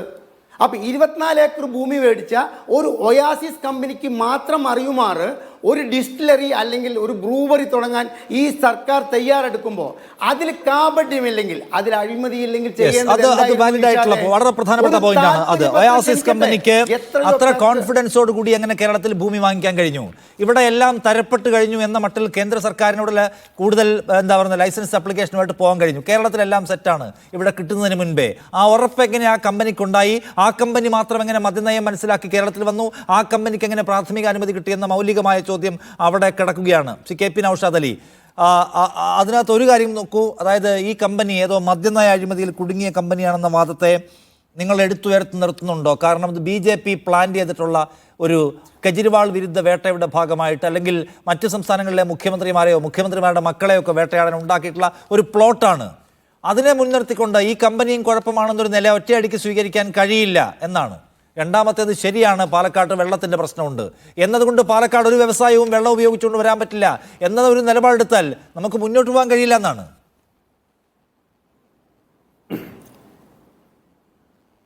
നിഷാദ്, ഇവിടെ ഈ ഒയാസിസ് കമ്പനിയെ നിങ്ങൾ ഷേഡി കമ്പനി, ഞാൻ കളങ്കിത കമ്പനി എന്നൊക്കെ നമ്മളിവിടെ പ്രയോഗിച്ചിട്ടുണ്ട് വാക്കുകൾ. അത് പിന്നെ ഇത്തരത്തിലുള്ളൊരു രാഷ്ട്രീയ കേസിന്റെ ഭാഗമായിട്ട് അവർ പ്രതിസ്ഥാനത്ത് വന്നു എന്നുള്ളത് നമുക്കങ്ങ് മാറ്റി നിർത്താം. ആയിക്കോട്ടെ, ഞാൻ ശ്രീ A സമ്പത്തിന്റെ വാദം മുഖവിലക്കെടുത്ത് അതങ്ങ് മാറ്റി നിർത്താം. ഇവർക്ക് പഞ്ചാബ് എന്ന സംസ്ഥാനത്ത് ഭൂഗർഭജലം കിലോമീറ്റർ കണക്കിന് മലിനപ്പെടുത്തിയതിനെതിരെ ഗ്രീൻ ട്രിബ്യൂണലിൽ നിലവിൽ കേസ് നടന്നുകൊണ്ടിരിക്കുകയാണ്. എന്താ അതൊരു ന്യായമായ കുറ്റാരോപണമായിട്ട് ശ്രീ A സമ്പത്തിന് ബോധ്യപ്പെടുന്നില്ല എങ്കിൽ പിന്നെ എനിക്ക് വേറൊന്നും പറയാനില്ല. അപ്പൊ അതാണ് ആ വിഷയത്തിലുള്ള മറുപടി. രണ്ടാമതായിട്ട്, ഇന്ന് നിയമസഭാ രേഖകളിലുള്ള പ്രസംഗത്തിന്റെ ഭാഗമായിട്ടാണ് ഞാൻ 8 കോടി ലിറ്റർ ജലം എന്ന് പറഞ്ഞത്. 80 ദശലക്ഷം ലിറ്റർ ജലം എന്നുള്ളതാണ് നിയമസഭാ രേഖകളിലുള്ള പ്രസംഗത്തിലുള്ളത്. അത് ഈ പറഞ്ഞ 5 തരത്തിലുള്ള ബ്രൂവറി, പിന്നെ ബോട്ട്ലിംഗ്, എഥനോള്, ബ്രാൻഡി, വൈൻ, ഈ പ്ലാന്റുകളൊക്കെ സജ്ജമായി പൂർണ്ണാർത്ഥത്തിൽ പ്രവർത്തിക്കുമ്പോഴുള്ള കണക്കാണ് എന്നാണ് ഞാൻ മനസ്സിലാക്കുന്നത്. അതിനെക്കുറിച്ച് വേണമെങ്കിൽ നമുക്ക് ഒരു ഡിബേറ്റും ഒരു അന്വേഷണവും ചർച്ചയൊക്കെ ആവാം എന്ന് ഞാൻ അദ്ദേഹത്തോട് പറയുന്നു. ഞാൻ എൻ്റെ മുമ്പിൽ കിട്ടിയ ധാരണകളുടെ അടിസ്ഥാനത്തിലാണ് ഞാൻ പറഞ്ഞിട്ടുള്ളത്. പിന്നെ മറ്റൊരു കാര്യം, ഇവിടെ എനിക്ക് പറയാനുള്ളത് സമ്പത്തിനോടും CPMകാരോടും LDF ഗവൺമെന്റിനോടൊക്കെ പറയാനുള്ളത്, നിങ്ങൾ ഇങ്ങനെയൊക്കെ പറഞ്ഞു പോകുമ്പോൾ ഇതൊക്കെ കേൾക്കുന്നൊരു ജനം ഇവിടെയുണ്ട്. അവർക്ക് ഇതിലെ പൊരുത്തക്കേടുകളൊക്കെ വളരെ കൃത്യമായിട്ട് മനസ്സിലാവും.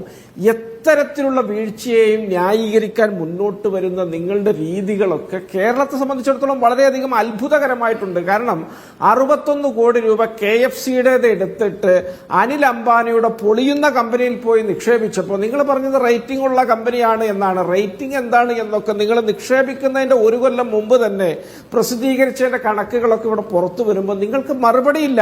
ഈ 61 കോടി നിക്ഷേപിച്ചിട്ട് 7.5 കോടി മാത്രമാണ് ഇപ്പൊ തിരിച്ചു കിട്ടിയിട്ടുള്ളത്. അപ്പൊ നിങ്ങളെ സംബന്ധിച്ചിടത്തോളം ഈ തുടർ ഭരണത്തിന്റെ ഹുങ്കിൽ ഏതൊരു ചെറിയ അർദ്ധാവസരങ്ങളെ പോലും മുതലെടുത്തുകൊണ്ട് അഴിമതിയുടെ പൂർണ്ണാവസരങ്ങളാക്കി മാറ്റുക, അതിൽ പരസ്പരം മത്സരിക്കുക എന്നുള്ളതാണ് എല്ലാ രംഗത്തും നമ്മൾ കണ്ടുപോരുന്നത്. അല്ലെങ്കിൽ ഞാനിവിടെ ഒറ്റ കാര്യം ലളിതമായിട്ട് ചോദിക്കട്ടെ, എന്ത് മറുപടി പറയാനുണ്ട്? 4 രൂപ ചില്ലാനത്തിനൊരു യൂണിറ്റ് വൈദ്യുതി വാങ്ങാനുള്ള 4 നൂറ്റാണ്ടിന്റെ കരാർ നിങ്ങൾ ഏകപക്ഷീയമായി റദ്ദാക്കിയിട്ട് 12-14 രൂപക്ക് വൈദ്യുതി നിങ്ങൾ വാങ്ങുന്നു. ഇത് നിങ്ങളുടെ ഒരു വീഴ്ച അല്ലെങ്കിൽ ഒരു നാറാണത്ത് ഭ്രാന്തന്റെ അവസ്ഥ എന്നൊന്നും പറയുന്നതിന്റെ അപ്പുറത്ത് ഇതിൽ വലിയ അഴിമതിയുണ്ട്. കാരണം കൂടിയ വിലക്ക് വൈദ്യുതി വാങ്ങാൻ കുറഞ്ഞ വിലക്കുള്ള കരാറ് ഇല്ലായ്മ ചെയ്ത ഒരാൾ മുന്നോട്ട് പോകുമ്പോൾ നമുക്ക് എങ്ങനെ അതിനെ സതുദ്ദേശപരമായിട്ട് വിലയിരുത്താൻ പറ്റും? എന്നിട്ട് നിങ്ങൾ നിയമസഭയിൽ വന്നിരുന്ന് പറഞ്ഞുകൊണ്ട് വല്ല കാര്യമുണ്ടോ? ഞങ്ങൾ ഇതൊക്കെ ചെയ്യുന്നത് മഹത്തായ പ്രവൃത്തികളാണ്, നിങ്ങൾക്ക് അഴിമതി ചെയ്ത് പാരമ്പര്യമുള്ളതുകൊണ്ട് ഞങ്ങളുടെ ഈ പ്രവൃത്തികളെ നിങ്ങൾ തെറ്റിദ്ധരിക്കുന്നു എന്നൊക്കെ പറയുന്നതിനെ സമ്പത്തിനെ പോലുള്ള ആളുകളൊക്കെ കൈയടിച്ച് ചാനലിൽ വന്നിരുന്ന് അപ്രൂവ് ചെയ്യുക എന്ന് പറഞ്ഞാൽ ഇത് കാണുന്ന പ്രേക്ഷകർ ചിന്തിച്ചു കൊള്ളട്ടെ എന്നുള്ളതിന്റെ അപ്പുറത്തൊന്നും ഞങ്ങൾക്ക് മറുപടി പറയാനില്ല. നിഷാദെ, ഇത് കേരളത്തെ സംബന്ധിച്ചിടത്തോളം ആശാവഹമായ ഒരു രംഗം പോലും കേരളത്തിൽ ഇല്ല എന്നുള്ളത് നമ്മൾ ഈ സമഗ്രമായി പരിശോധിച്ചാൽ മനസ്സിലാവും. എല്ലാത്തിനും പണമില്ല എന്നു മാത്രം നിലവിളിക്കുന്ന, എവിടെ നിന്ന് പണം കടം വാങ്ങാൻ കഴിയും, ആരുടെയൊക്കെ പണത്തെ അപഹരിച്ച് ട്രഷറിയിൽ എത്തിക്കാൻ കഴിയുമെന്നും മാത്രം ആലോചിക്കുന്ന ഒരു സർക്കാരായി ഇവർ മാറിയില്ലേ? എല്ലാ അവശ്യ വസ്തുക്കൾക്കും അവശ്യ സർവീസിനും വൈദ്യുതിക്കും ജലത്തിനും ഒക്കെ ഇവരങ്ങ് വർഷം പ്രതി വിലയും ചാർജും വർദ്ധിപ്പിച്ച് മുന്നോട്ട് പോവുകയാണ്. ഇത് വല്ലാത്ത തരത്തിലുള്ള ഏകാധിപത്യ മനോഭാവമുള്ള, സ്വേച്ഛാപരമായി ചിന്തിക്കുന്ന, തങ്ങൾ എന്തും ചെയ്യും ചോദിക്കാൻ ആരുണ്ട് എന്ന മട്ടിലുള്ള മോഡി ഭരണത്തിന്റെ ഒരു തനിയാവർത്തനമാണ് കേരളത്തിൽ നടന്നുകൊണ്ടിരിക്കുന്നത്. അത് ഒരു രംഗത്ത് മാത്രമല്ല, ആപാദ ചൂടം സമഗ്രമായി സമൂലമായി ഈ സർക്കാരിനെ ഗ്രസിച്ചിട്ടുള്ളത് കേന്ദ്രത്തിലെ ഭരണത്തിന്റെ ശൈലി മാത്രമാണ്. അതിന്റെ നിരവധിയായ ഉദാഹരണങ്ങൾ നമ്മുടെ മുമ്പിലേക്ക് ഒന്നൊന്നായിട്ട് ഇങ്ങനെ കടന്നു വരും. അപ്പോ മോദിയൊക്കെ അതിനെ ന്യായീകരിക്കുന്ന മട്ടിൽ പിണറായി വിജയൻ എഴുന്നേറ്റ് ന്യായീകരിക്കും. അതോടെ എല്ലാം ശുഭമായി എന്ന മട്ടിൽ കൈയടിക്കാൻ കുറെ പേരുമുണ്ട്. അതിൽ സമ്പത്തൊക്കെ പെട്ടുപോകുന്നതിൽ നമുക്കൊക്കെ ഒന്ന് ഒയാസിസ് കമ്പനി മാത്രമായി എങ്ങനെ വന്നുവെന്ന ചോദ്യത്തിന് മുഖ്യമന്ത്രി ഉത്തരം പറഞ്ഞിട്ടില്ല. ഒയാസിസ് കമ്പനി ആത്മവിശ്വാസത്തോടെ മുന്നൊരുക്കങ്ങൾ നടത്തിയല്ലോ എന്ന ചോദ്യത്തിന് ഉത്തരവില്ല. ഒയാസിസ് കമ്പനി പഞ്ചാബിലടക്കം പരിസ്ഥിതി മലിനീകരണത്തിന് പ്രതിപട്ടികയിലുള്ള കമ്പനിയായിട്ട് കൂടി ഉത്തരേന്ത്യൻ സംസ്ഥാനങ്ങളിൽ 20 വർഷമായി മാതൃകാപരമായ പ്രവർത്തനം നടത്തുന്ന കമ്പനി എന്ന പുകഴ്വാചകം എങ്ങനെ ഉത്തരവിൽ വന്നു എന്ന കാര്യത്തിലൊന്നും ഒരു വ്യക്തതയും നൽകിയിട്ടില്ല. അതുകൊണ്ട് ആ ചോദ്യങ്ങൾ അവിടെ വിശേഷിക്കുകയാണ്. ഇനിയും ഈ PPE കിറ്റുമായി ബന്ധപ്പെട്ട പ്രശ്നം കൂടി അവിടെ നിൽക്കും. ഞാൻ ഇടവേളയെടുത്ത് വേഗം തിരിച്ചു വരാം ഈ പാനലിലേക്ക്. അതിനകത്ത് സമ്പത്ത് സർക്കാരിനെതിരായി ഉയർന്നു വരുന്ന ആക്ഷേപങ്ങൾ ഇപ്പോൾ നമ്മൾ ഡിസ്റ്റിലറിയിൽ മാത്രമല്ല, മണിയാറിൽ മാത്രമല്ല, PPE കിറ്റുമായി ബന്ധപ്പെട്ടതുമാണ്. ഇന്ന് മുഖ്യമന്ത്രി അതിന് വിശദമായ മറുപടി നൽകി. പക്ഷേ പ്രതിപക്ഷ നേതാവിൻ്റെ ഒറ്റ ചോദ്യത്തിൽ അദ്ദേഹത്തിൻ്റെ വിശദീകരണം മുഴുവൻ അസാധുവായി പോകുന്നത് പോലെ തോന്നി. 550 രൂപയ്ക്ക് തരാമെന്ന് പറഞ്ഞ ഒരു കമ്പനിയോട് വൈകുന്നേരം 5:30 വീണ്ടും റേറ്റ് കുറയ്ക്കാൻ ആവശ്യപ്പെടുന്നു. ആ കമ്പനിയിൽ നിന്ന് കിട്ടില്ല എന്ന നില വരുമ്പോൾ 25,000-ന് പകരം അതെന്താണ് 1,500 രൂപയ്ക്ക് അധിക തുകയ്ക്ക് അപ്പം തന്നെ വാങ്ങിക്കാൻ പുതിയൊരു കരാറിലേക്ക് പോകുന്നു. ഇതെങ്ങനെ സംഭവിച്ചു എന്ന് ചോദിക്കുകയാണ് മുഖ്യമന്ത്രിയോട് പ്രതിപക്ഷ നേതാവ്. അപ്പോൾ താനത് പരിശോധിച്ചില്ല, അത് പരിശോധിച്ച് മറുപടി പറയാമെന്ന് പറയുന്നു. 3 ദിവസമായി സംസ്ഥാനത്ത് ഉയർന്നു കേൾക്കുന്ന പ്രധാനപ്പെട്ട വിവാദങ്ങളിലൊന്ന്, പ്രതിപക്ഷം വാർത്താ സമ്മേളനത്തിലൂടെ നിയമസഭയിൽ പോലും ഉന്നയിച്ച ആരോപണങ്ങളിലൊന്ന്. അതിലെ പ്രധാനപ്പെട്ട ഘടകം ഇതായിരുന്നു: കുറഞ്ഞ പൈസയ്ക്ക് തരാമെന്ന് പറഞ്ഞ കമ്പനിയിൽ നിന്ന് വിഡ്രോ ചെയ്ത് വളരെ പൊടുന്നനെ 3 ഇരട്ടി തുകയുള്ള കമ്പനിയുമായി എന്തിന് കോൺട്രാക്റ്റിൽ ഏർപ്പെട്ടു എന്ന ചോദ്യം. അതിന് പക്ഷേ ഇന്ന് മുഖ്യമന്ത്രിക്ക് മറുപടി പറയാൻ കഴിഞ്ഞില്ല എന്ന് മാത്രമല്ല, അദ്ദേഹം സമയമെടുക്കുകയാണ്. എന്ന് വെച്ചാൽ അതിന് വേണമെങ്കിൽ അദ്ദേഹത്തിന് 1 മണിക്കൂർ കൊണ്ട് മാത്രം എടുക്കാൻ കഴിയുന്ന വിവരം സത്യത്തിൽ പറയാനില്ല എന്നല്ലേ മനസ്സിലാക്കേണ്ടത്. എന്തുകൊണ്ട് 3 ഇരട്ടി തുകയ്ക്ക് കേരളത്തിൻ്റെ പൊതുഖജനാവിൽ നിന്ന് കിറ്റ് വാങ്ങിക്കാൻ തീരുമാനിച്ചു എന്നാൽ ഗവൺമെൻറ് ആൻസറില്ല എന്നല്ലേ നമ്മളിപ്പോൾ ഈ രാത്രി മനസ്സിലാക്കേണ്ടത്.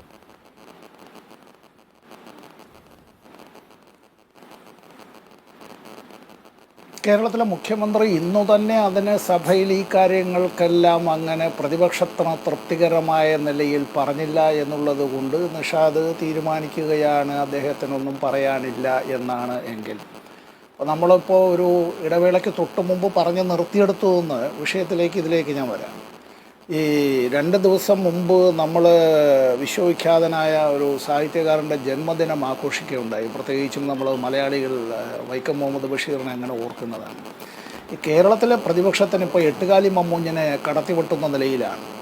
അങ്ങനെ വഴിയിൽ കൂടി പോകുന്നതായിട്ടുള്ള സ്ത്രീകളെ കാണുമ്പോൾ വയറ് വീർത്താണോ ഇരിക്കുന്നത് എന്നും അത് ഞമ്മളാണ് എന്ന അത്തരത്തിൽ ഇത്തരത്തിൽ ആക്ഷേപകരമായ കാര്യങ്ങൾ കലിങ്കിൻ്റെ മുകളിലിരുന്ന് പറയുന്നത് പോലെ ഈ എന്ത് അപവാദവും അത്തരത്തിൽ പറയുക എന്നുള്ളതിൻ്റെ കൊട്ടേഷൻ എടുത്തതുപോലെയാണ്. ഒരു ഉത്തരവാദിത്വ ബോധത്തോടു കൂടിയല്ല പല കാര്യങ്ങളും പറയുന്നത് ചെയ്യുന്നത് എന്ന് പറയുന്നതിൽ ഖേദമുണ്ട്. അപ്പം ഞാനിപ്പോൾ ഇത് പറയുന്നതിൻ്റെ കാരണം തൊട്ട് മുമ്പ് നമ്മൾ ഈ ഒരു കാര്യത്തിൽ ഒരു ഷേഡി ക്യാരക്ടറിനെ കുറിച്ച് പറഞ്ഞു. ഇപ്പോൾ PPE കിറ്റിലേക്ക് ഞാനത് വരുന്നത് എന്തുകൊണ്ടെന്ന് പറയാം. ഈ 2022 ഫെബ്രുവരി മാസത്തിൽ ഇന്ത്യയിലെ ചില ദൃശ്യമാധ്യമങ്ങളെ ministry of information broadcasting ministry അവരുടേതായിട്ടുള്ള പ്രസരണത്തിനുള്ള അനുമതി നിഷേധിച്ചു അല്ലേ? അതിൽ മീഡിയ വണ്ണം ഉൾപ്പെടും. മുട്ടിലിഴഞ്ഞിട്ടല്ല നിങ്ങളതിനെ നേരിട്ടത്, നിയമപരമായ നടപടികൾ കൂടിയാണ് നേരിട്ടത്. വേണമെങ്കിൽ BJP ചങ്ങാതിമാർക്ക് മീഡിയ വണ്ണിനെ പറയാം അതൊരു ഷേഡി ക്യാരക്ടറിലാണ് എന്ന്. അങ്ങനെ ഞങ്ങൾ കരുതുന്നില്ല. ആരെങ്കിലും അത്തരത്തിൽ കേസുകൾ അത്തരം കാര്യങ്ങൾ തീരുമാനിക്കപ്പെടാതെ ഉള്ളത് ആ വിഷയം വെച്ചുകൊണ്ട് മാത്രം വരുന്നുവെങ്കിൽ അപ്പോൾ അത് വെച്ചുകൊണ്ട് മാത്രമായി നമുക്ക് ഒരു മീഡിയ ജഡ്ജ്മെൻറ്റ് നടത്താനായി മീഡിയ ട്രയൽ നടത്തി കൊണ്ടുപോകാൻ കഴിയില്ല. ഒരു കമ്പനിയുടെ കാര്യത്തിൽ നിങ്ങൾ എന്തിനാണ് അത്ര അധിക വിശാല സമീപനം എടുക്കുന്ന എനിക്ക് സംശയം. മീഡിയാവിന്റെ കാര്യത്തിൽ അത് സുപ്രീം കോടതിയിൽ പോയി അത് പ്രൂവ് ചെയ്തതാണ്. ഈ കമ്പനി പരിസ്ഥിതി മലിനീകരണം നോക്കൂ. ഇപ്പോൾ താങ്കൾ പറഞ്ഞ ഡൽഹി മദ്യനയ അഴിമതി അത് പ്രതിപക്ഷത്തെ വേട്ടയാടാൻ മോദി ഫാബ്രിക്കേറ്റ് ചെയ്ത ഒന്നാണ്. യോജിക്കാവുന്ന ഒരു പോയിന്റാണ് അത് വേണമെങ്കിൽ. പക്ഷേ പഞ്ചാബിൽ പരിസ്ഥിതി മലിനീകരണം നടത്തിയെന്ന ആക്ഷേപം നേരിടുന്ന ഒരു കമ്പനി, ആ കമ്പനിയെ കുറിച്ച് ഒരു മാർക്സിയൻ പരിസ്ഥിതി നിലപാടെന്നൊക്കെ പറഞ്ഞ സംഗതി കൂടിയില്ലേ ഇതിനകത്ത്? ഒരർത്ഥത്തിൽ ചോദിച്ചാൽ CA സമ്പത്ത് ആ കമ്പനി എടുത്തിട്ടുള്ള അവരുടെ പ്രവർത്തന വഴിയിലുണ്ടായിട്ടുള്ള പരിസ്ഥിതി ആഘാതം, നോട്ടീസ് കിട്ടിയ കമ്പനി, പ്രതിപട്ടികയിലുള്ള കമ്പനി, അത് പരിഗണിക്കണ്ടേ? ഈ പല സംസ്ഥാനങ്ങളിൽ മാതൃകാപരമായ പ്രവർത്തനം നടത്തി വിജയിച്ച കമ്പനിയാണെന്ന് ഉത്തരവിൽ എഴുതി വെക്കുമ്പോൾ ഉത്തരവിൽ അങ്ങനെ എഴുതി വെച്ചിട്ടുണ്ടോ നിഷാദേ? ഞാൻ മനസ്സിലാക്കുന്നവരും ആ കമ്പനി 20 വർഷമായി മനസ്സിലാക്കണ്ട, പ്രേക്ഷകർക്ക് മനസ്സിലാക്കാൻ നിഷാദിന്റെ വായിൽ നിന്ന് വന്നതായ ഒരു കാര്യം അങ്ങനെ നിഷാദ് പറയുന്നത് ഓൺ ചെയ്യുന്നു. ഞാൻ ഓൺ ചെയ്യുന്നു. 20 വർഷമായി പ്രവർത്തിച്ച വിജയിച്ച കമ്പനിയാണ് എന്ന് അതിലുണ്ട്. അല്ല, നിഷാദ് ഓൺ ചെയ്യുകയാണല്ലോ. നമുക്ക് ഈ ചർച്ച വീണ്ടും എന്തായാലും പിന്നീട് വരുമല്ലോ. ഞാനിപ്പോൾ ഈ കാര്യത്തിൽ പറഞ്ഞത് PPE കിറ്റുമായി ബന്ധപ്പെട്ട് ഈ ഒരു ചർച്ചയിലേക്ക് നിങ്ങൾ വരുമ്പോഴത്തേക്ക് മുഖ്യമന്ത്രി പറഞ്ഞ ഇത്തരം അസാധാരണമായ സാഹചര്യത്തിലെ അസാധാരണമായ നടപടികളെക്കുറിച്ച് പറഞ്ഞു. എൻ്റെ മുമ്പിലെ മീഡിയ വണ്ണിലെ ചങ്ങാതിമാർ ഇവിടെ ഇരിപ്പുണ്ട്. നിങ്ങൾ ആരെങ്കിലും നിങ്ങളുടെ സ്റ്റുഡിയോയിലേക്ക് കോവിഡ് കാലത്ത് ഞങ്ങളെ ആരെങ്കിലും ക്ഷണിച്ചിട്ടുണ്ടോ? നിങ്ങളുടെ ആരുടെയെങ്കിലും ക്രൂവിലുള്ള ആരെങ്കിലും ഇത്തരത്തിൽ അവരാരെങ്കിലും ഞങ്ങളുടെ വീട്ടിലേക്ക് വന്നിട്ടുണ്ടോ? നമുക്ക് പരസ്പരം കണ്ടാൽ ഭയമായിരുന്നു അല്ലേ? പുറത്തിറങ്ങിയാൽ തന്നെ ഭയമാണ്, എതിരെ ഒരു മനുഷ്യൻ വന്നാൽ ഭയമാണ്. ഇവിടെ 2020 ജനുവരി മാസത്തിലാണ് കേരളത്തിൽ ആദ്യത്തെ കോവിഡ് കേസ് റിപ്പോർട്ട് ചെയ്യപ്പെടുന്നത്. അതിനെ നേരിടുന്നതിന് വേണ്ടി മുമ്പൊരിക്കലും ഇങ്ങനെ ഉണ്ടായിട്ടില്ല. ഇന്നിപ്പോൾ എന്താണെന്ന് പറഞ്ഞാൽ നമുക്കിങ്ങനെ ആളുകൾ കൂടാം, നമുക്ക് ജാഥ നടത്താം, നമുക്ക് അത്തരത്തിലുള്ള ആരാധനാക്രമങ്ങളുമായി ബന്ധപ്പെട്ട് ഒരുപാട് ആളുകൾക്ക് ചെല്ലാം, നമ്മളുമെല്ലാം ഉത്സവാഘോഷങ്ങളിൽ പങ്കെടുക്കും, മറ്റുള്ളവരുടെ ദുഃഖവുമായി ബന്ധപ്പെട്ട് അതിൽ നമ്മൾ അത് അവിടെ ഒരു അത്താണിയായി ഷെയർ ചെയ്യാനെത്തും, പൊതുപ്രവർത്തകരെത്തും ഒക്കെ നമ്മളെല്ലാവരും അങ്ങനെ ഇടപെടുകയാണ്. അതിനിപ്പോൾ അടുത്ത കോവിഡിൻ്റെ പുതിയ വ്യാപനം എങ്ങനെ വരുന്നു എന്നുള്ളത് അപ്പോൾ അത് ആ ഒരു കാര്യത്തെ നമുക്കൊന്ന് നേരത്തെ അറിയാവുന്ന ഒരു കാര്യമല്ല. ഇപ്പോൾ വേണ്ടതായ കാര്യം ഇപ്പോൾ വേണം. ഇതിനെ സംബന്ധിച്ച് നേരത്തെ ഇവിടെ PPE കിറ്റും തെർമൽ സ്കാനറും അതുപോലെ ഗ്ലൗസുകളും എല്ലാം അങ്ങനെ ലക്ഷക്കണക്കിന് ഉണ്ടാക്കിയെല്ലാം കമ്പനികൾ വെച്ചുകൊണ്ടിരിക്കുകയല്ല. കോവിഡിങ് വരികയാണ്, അത് വന്നിരിക്കുകയാണ്, അത് എത്തിക്കഴിഞ്ഞു. ഇപ്പോൾ ഇത് വിൽക്കാമെന്നുള്ള നിലയിലേക്കല്ല ഓർഡറുകൾ പ്ലേസ് ചെയ്യുന്നു. ചീഫ് സെക്രട്ടറി അധ്യക്ഷനായ ഒരു കമ്മിറ്റി, ആ കമ്മിറ്റി ഇത് സംബന്ധിച്ച് പരിശോധിക്കുന്നുണ്ട്. ഇവിടെ നൽകാമെന്ന് പറയുകയും സമയത്ത് നൽകാതിരിക്കുകയും ചെയ്താൽ എന്ത് ചെയ്യും? അപ്പോൾ നമ്മൾ ഈ ചർച്ച നടത്തുമ്പോൾ CAGയുടെ റിപ്പോർട്ടിനെ സംബന്ധിച്ചാണ് ചർച്ച വരുന്നത്. ശരി, CAGയുടെ റിപ്പോർട്ടിനെ സംബന്ധിച്ച് തന്നെ ചർച്ച ചെയ്യാം. CAGയുടെ റിപ്പോർട്ട് ഇന്ത്യൻ ഭരണഘടനയുടെ ഈ പാർട്ട് 5 ദ യൂണിയൻ എന്നുള്ളതിലെ chapter 5 controller and auditor general of India article 148 മുതൽ 151 വരെ ഇത് സംബന്ധിച്ച് പറയുന്നുണ്ട്. CAGയുടെ റിപ്പോർട്ട് എന്നുള്ളത് അത് പ്രസിഡന്റിന് നൽകിയാൽ അത് പാർലമെന്റിന്റെ മേശപ്പുറത്ത് വയ്ക്കുകയും അപ്പോൾ ഇത് പബ്ലിക് ഡൊമൈനിലായി ഈ കാര്യം. ഇവിടെ ഇത് സംസ്ഥാനത്തേക്കാണെങ്കിൽ ഗവർണർക്ക് നൽകിയാൽ ഗവർണർക്ക് സമർപ്പിക്കുന്നത് സംസ്ഥാന നിയമസഭയിലേക്ക് നൽകുന്നു. അത് ത്രൂ അതിൻ്റെതായിട്ടുള്ള നിയമസഭാ സെക്രട്ടേറിയറ്റ് മുഖാന്തരം വരുന്നു. അല്ല, ഇതിനകത്ത് സമ്പത്ത് കാണൂ. ഇന്നിപ്പോ പ്രതിപക്ഷ നേതാവ് നിയമസഭയിൽ ഉന്നയിക്കുന്ന തടസ്സവാദം ഇതാണ്. അതായത് അദ്ദേഹം പറയുന്ന മെഡിക്കൽ സർവീസസ് കോർപ്പറേഷന്റെ രേഖകൾ പ്രകാരം 28/3/2020 550 രൂപയ്ക്ക് 25,000 കിറ്റ് തരാമെന്ന് പറഞ്ഞ കമ്പനിയോട് വൈകിട്ട് 5:30 പിന്നെയും പൈസ കുറയ്ക്കാൻ ആവശ്യപ്പെട്ടു എന്ന് ഈ റിപ്പോർട്ട്സിൽ സൂചനയുണ്ട്. അവർ കുറയ്ക്കാൻ തയ്യാറാവുന്നില്ല. 25,000 പകരം 15,000 PPE കിറ്റുകൾ 7 മണിക്ക് വാങ്ങിക്കാൻ തീരുമാനിക്കുന്നു. ഇതേ ദിവസം 1.5 മണിക്കൂറിന് ശേഷം 1,550 രൂപയ്ക്ക് വാങ്ങിക്കാൻ സർക്കാർ ടെൻഡർ കൊടുക്കുകയാണ്. 550 പറഞ്ഞ കമ്പനിയോട് പിന്നെയും കുറയ്ക്കാൻ ആവശ്യപ്പെട്ട അതേ സർക്കാർ 1,550 രൂപയ്ക്ക് വാങ്ങിക്കാൻ ടെൻഡർ കൊടുക്കുന്നു. ഇതെന്താണെന്ന് വിശദീകരിക്കാമോ എന്ന ചോദ്യത്തിന് അതിപ്പോൾ എൻ്റെ മുമ്പിൽ വന്നതാണ്, പരിശോധിക്കാമെന്ന് മാത്രമേ മുഖ്യമന്ത്രിക്ക് മറുപടിയുള്ളൂ. ഈ കാര്യത്തിൽ കംപ്ലീറ്റ് ഡേറ്റ എടുത്ത് വളരെ വിശദമായ ഒരു ക്ലാരിറ്റി ജനങ്ങൾക്ക് നൽകാനാണ് മുഖ്യമന്ത്രി ഇന്ന് വന്നതെങ്കിൽ ഈ പോയിന്റിൽ അദ്ദേഹം തടസ്സപ്പെട്ടു പോകുന്നതാണ് കണ്ടത്. അതുകൊണ്ടാണ് അത് പറയാൻ മുഖ്യമന്ത്രി കഴിയാത്ത. അദ്ദേഹം അതിനെക്കുറിച്ച് അവെയർ അല്ലേ? മുഖ്യമന്ത്രി ഈ കാര്യത്തെക്കുറിച്ച് ഇത് ജനങ്ങളോട് കേരളത്തിലെ സംസ്ഥാന ഗവൺമെൻറ്റിന് വേണ്ടി പറയുക തന്നെ ചെയ്യും. ഇന്ന് നിയമസഭയിൽ അദ്ദേഹം ഇത്രയും കാര്യങ്ങൾ പറഞ്ഞു.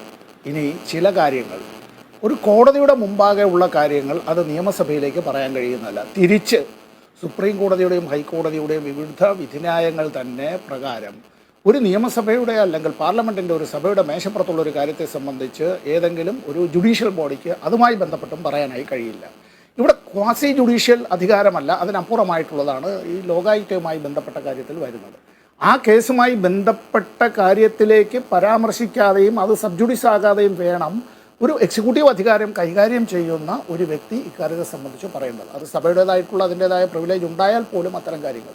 ഞാൻ ഈ കാര്യത്തിൽ ഇവിടെ സംസ്ഥാന സർക്കാർ ആ ഒരു കാലത്ത് എടുത്തതായ നിലപാട്, ആ നടപടികൾ മനുഷ്യൻ്റെ ജീവൻ രക്ഷിക്കുക എന്നുള്ളതാണ്. മനുഷ്യൻ്റെ ജീവൻ രക്ഷിക്കാൻ വേണ്ടി എന്തും ചെയ്യുക എന്നതും ഏതറ്റം വരെയും പോവുക എന്നുള്ളത് മനുഷ്യൻ്റെ ധർമ്മമായി കാണുന്ന ഒരാളാണ് ഞാൻ. അന്നത്തെ കാലമല്ല ഇന്നത്തെ കാലം. ഇനി വേണമെങ്കിൽ നമുക്ക് പലതും പറഞ്ഞ് കളിയാക്കാം. അന്നത്തെ ഡോക്ടർമാരും ആരോഗ്യ പ്രവർത്തകരും ആംബുലൻസ് ഡ്രൈവർമാരും അടക്കമുള്ളവരും പോലീസ് ഉദ്യോഗസ്ഥരും നമ്മുടെ സിവിൽ സർവീസിലുള്ളവരും അടക്കം അവരുടെ ജീവനടക്കം പണയപ്പെടുത്തിക്കൊണ്ട് ഈ നാട്ടിലെ കോടിക്കണക്കിന് ആളുകളുടെ ജീവൻ രക്ഷിക്കാൻ വേണ്ടി നടത്തിയതായ പ്രവർത്തനങ്ങളുണ്ട്. അതിലെ പൊതുപ്രവർത്തകരടക്കമുണ്ട്, വിവിധ സന്നദ്ധ സംഘടനകളിലുള്ളവരുണ്ട്, യുവജന സംഘടനകളിലുള്ളവരുണ്ട്. അസാധാരണമായ ഒരു സമയത്ത് സ്വീകരിച്ച അസാധാരണമായ നടപടിയിൽ ഒരുപക്ഷെ പല അസാധാരണത്തിനും കണ്ടെത്താൻ കഴിഞ്ഞേക്കും. അതിലെല്ലാം അഴിമതി ആരോപിക്കുന്നതിൽ യുക്തിപ്രശ്നമുണ്ടെന്ന് കൂടിയാണ് താങ്കൾ പറയുന്നത്. KP നൗഷാദ് അലി, ഇന്ന് മുഖ്യമന്ത്രി പിണറായി വിജയൻ നിയമസഭയിൽ ഈ ഉയർന്ന ആരോപണങ്ങൾക്കെല്ലാം ശരിയാവണ്ണം മറുപടി പറഞ്ഞു എന്ന വിജയഭാവത്തിലാണ് അദ്ദേഹം ഇന്ന് സെഷൻ അവസാനിപ്പിക്കുന്നത് എന്നുകൂടി കാണാം.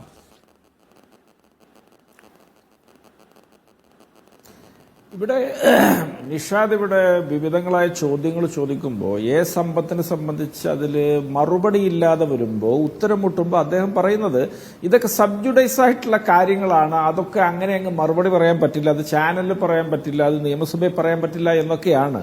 ഇവരെന്തൊക്കെ ന്യായീകരണങ്ങൾ ചമച്ചാലും ഇതൊക്കെ എന്താണ് എന്ന് മനസ്സിലാക്കാനുള്ള വിവേകം നമ്മുടെ ഈ നാട്ടിലെ ജനാധിപത്യ വിശ്വാസികളായ മനുഷ്യന്മാർക്കുണ്ട് എന്നുള്ളത് ഞാൻ അടിവരയിട്ട് പറയുകയാണ്.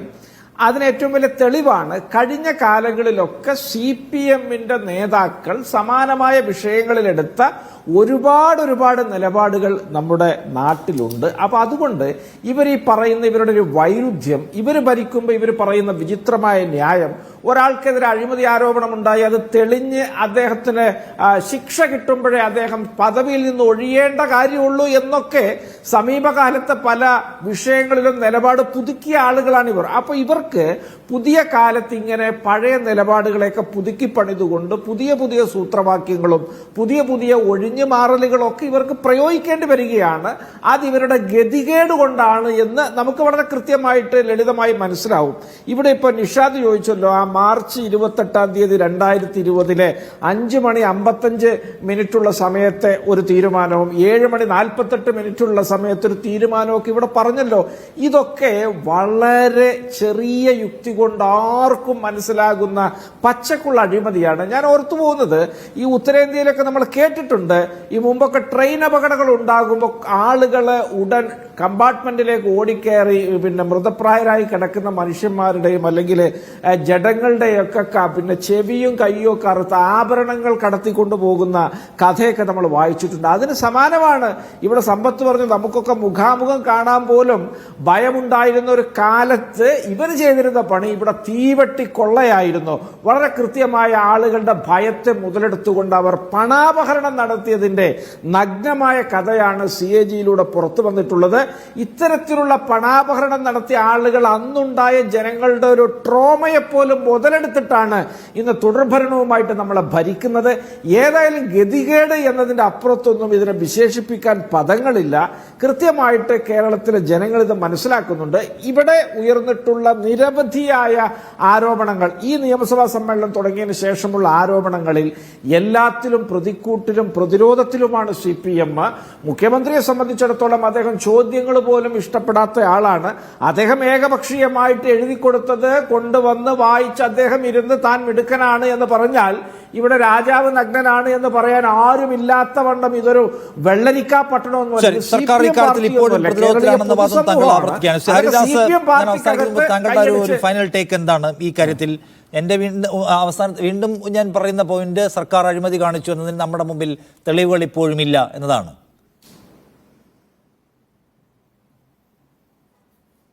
എന്നോടാണോ? യെസ്. MK ഹരിദാസിനോടാണോ? ഈ സാൻഫാർമ കമ്പനിയെ പറ്റിയിട്ട് ഈ ശ്രീ സമ്പത്തിനോടൊന്ന് വിശദീകരിക്കാൻ പറയൂ. ഈ സാൻഫാർമ കമ്പനി എവിടെയാണ്? ഈ സാൻഫാർമ കമ്പനി എന്ന് പറയുന്നത് ആരാണ് നടത്തുന്നത്? ഈ സാൻഫാർമ കമ്പനിക്ക് ഒരു ഇമെയിൽ ID ഉണ്ടോ? ഈ സാൻഫാർമ കമ്പനി എന്ന് പറഞ്ഞിട്ടുള്ള ഈ 1550 രൂപയ്ക്ക് നിങ്ങൾ ഈ PPE കിറ്റിൻ്റെ ഓർഡർ കൊടുത്ത കമ്പനിയുടെ അഡ്രസ്സ്, വെബ്സൈറ്റ് അഡ്രസ്സ് എന്താണ്? വെബ്സൈറ്റിൽ ഇവരുടെ എന്ത് ID വെച്ചിട്ടാണ് ഞങ്ങൾ റെഫർ ചെയ്യേണ്ടത്? ഞങ്ങൾ നികുതിദായകരായിട്ടുള്ളവർ റെഫർ ചെയ്യേണ്ടത്? നിലാവുണ്ടെന്ന് കരുതിയിട്ട് വെളുക്കുവോളം കക്കുക എന്നുള്ളൊരു ചൊല്ല് മാതിരി തന്നെ ഒരു പാൻഡമിക് സിറ്റുവേഷനെ കുറിച്ചിട്ട് ഇത്രയും മോശമായ രീതിയിൽ ചൂഷണം ചെയ്യാൻ ഇടതുപക്ഷ ജനാധിപത്യ മുന്നണിക്ക്, ഒരു കമ്മ്യൂണിസ്റ്റ് സർക്കാരിന് എങ്ങനെയാണ് സർ സാധിക്കുന്നത്? താങ്കൾ ഒരു കാര്യം മനസ്സിലാക്കുക. താങ്കൾ പറഞ്ഞു, അതായത് എന്താണ് പറഞ്ഞത്, അസാധാരണമായ സാഹചര്യത്തിൽ അസാധാരണമായ തീരുമാനം എടുക്കാൻ വേണ്ടിയിട്ടുള്ള ഒരു നടപടിയാണ് മുഖ്യമന്ത്രി ചെയ്തതെന്ന്. വിവേചനാധികാരമുണ്ടെന്ന് കരുതിയിട്ട് നികുതിപ്പണം കൈകാര്യം ചെയ്യുമ്പോൾ അങ്ങേയറ്റം ശ്രദ്ധിക്കേണ്ട ഒരു സംഗതി കൂടിയുണ്ട്. നിങ്ങൾ ഒരു കാര്യം മനസ്സിലാക്കണം. ഫ്രണ്ട് ലൈൻ പോരാളികൾക്ക് വേണ്ടിയിട്ട് വാങ്ങിയ PPE കിറ്റിനെ ഒരു പ്രാവശ്യം ഉപയോഗിച്ച് കഴിഞ്ഞാൽ രണ്ടാമത് ഉപയോഗിക്കാൻ പറ്റാത്ത സാഹചര്യം വിലയിരുത്തിക്കൊണ്ടാണ് സാൻഫാർമയിൽ നിന്നും സാധനങ്ങൾ വാങ്ങിയത്. ഈ PPE കിറ്റിന് ഓർഡർ കൊടുക്കാൻ ഞങ്ങൾ പ്രേരിതരായെന്ന് പറയുമ്പോൾ സാൻഫാർമയിൽ നിന്നും കൊണ്ടുവന്ന PPE കിറ്റിന് ആരാണ് സാർ അംഗീകാരം നൽകിയിരിക്കുന്നത്? അവർക്കൊരു ISO 9002 സർട്ടിഫിക്കറ്റ് ഉണ്ടോ? അവർക്കൊരു ISI മാർക്കുണ്ടോ? നിങ്ങൾ ഈ 1550 രൂപയ്ക്ക് ഇത് കൊടുക്കുമ്പോൾ, എന്ത് തീരുമാനം എടുക്കുമ്പോഴും ഇത്തരത്തിൽ പുനർചിന്തനം നടത്തിയിട്ടാണോ നിങ്ങൾ ഇത് ചെയ്തിരിക്കുന്നത്? താങ്കൾ ഒരു കാര്യം മനസ്സിലാക്കുക ശ്രീ സമ്പത്ത്, എനിക്ക് ഒരുപാട് കാര്യങ്ങൾ പറയാനുണ്ട്. മുഴുവൻ പറയാൻ വേണ്ടിയിട്ട് നിഷാദ് സമയം തരില്ല. ഈ CAG-യെ പറ്റിയിട്ട് ജീവിച്ചിരിക്കുന്ന കമ്മ്യൂണിസ്റ്റുകളിൽ അങ്ങേയറ്റം പാരമ്പര്യമുള്ള അച്യുതാനന്ദൻ പറഞ്ഞത് എന്താണെന്നറിയോ? സുപ്രീം കോടതി ജഡ്ജിയുടെ വാക്കുകൾക്ക് തുല്യമാണ് CAG-യുടെ റിപ്പോർട്ടിനെ ഞങ്ങൾ കാണുന്നത് എന്ന് പറഞ്ഞ ഒരു കമ്മ്യൂണിസ്റ്റ് നേതാവ് ജീവിച്ചിരിക്കുമ്പോൾ BJP എഴുതി കൊടുക്കുന്നത് പറയുകയാണ് CAG-യുടെ കടമ എന്ന് പറഞ്ഞുകൊണ്ട് ഒരു വലിയ അഴിമതിയെ, 10.52 കോടി രൂപയുടെ അഴിമതിയെ നിസ്സാരവൽക്കരിക്കാൻ ശ്രമിക്കുകയാണോ നിങ്ങൾ? അഴിമതി പ്രശ്നമായി തന്നെ PPE കിറ്റ് പ്രശ്നത്തെ താങ്കളും ഉയർത്തി കാണിക്കുകയാണ്. എന്തായാലും ഈ ഡിസ്റ്റിലറിയുമായി ബന്ധപ്പെട്ട് ഉയർന്ന കാര്യത്തിൽ പാതിയും മറുപടി പറയാൻ മുഖ്യമന്ത്രിക്ക് കഴിഞ്ഞു. പക്ഷേ അപ്പോൾ പ്രധാനപ്പെട്ട പല ചോദ്യങ്ങളും ബാക്കിയാണ്. PPE കിറ്റിന്റെ കാര്യത്തിൽ പ്രതിപക്ഷ നേതാവ് ഉന്നയിച്ച പ്രശ്നത്തിന് അദ്ദേഹത്തിന് ഇന്ന് മറുപടി പറയാൻ കഴിഞ്ഞില്ല. നാളെ പറയുമോ എന്ന് നമുക്ക് ഉറ്റുനോക്കാം. ഞാൻ അവസാനിപ്പിക്കാൻ നിർബന്ധനാവുന്നു സമയപ്രശ്നം കാരണം. താങ്ക് യു സമ്പത്ത്, നൌഷാദ് അലി, ഹരിദാസ് ഈ ചർച്ചയിൽ പങ്കെടുത്ത് നിങ്ങളുടെ അഭിപ്രായങ്ങൾ പറഞ്ഞതിന് ഇടവേള.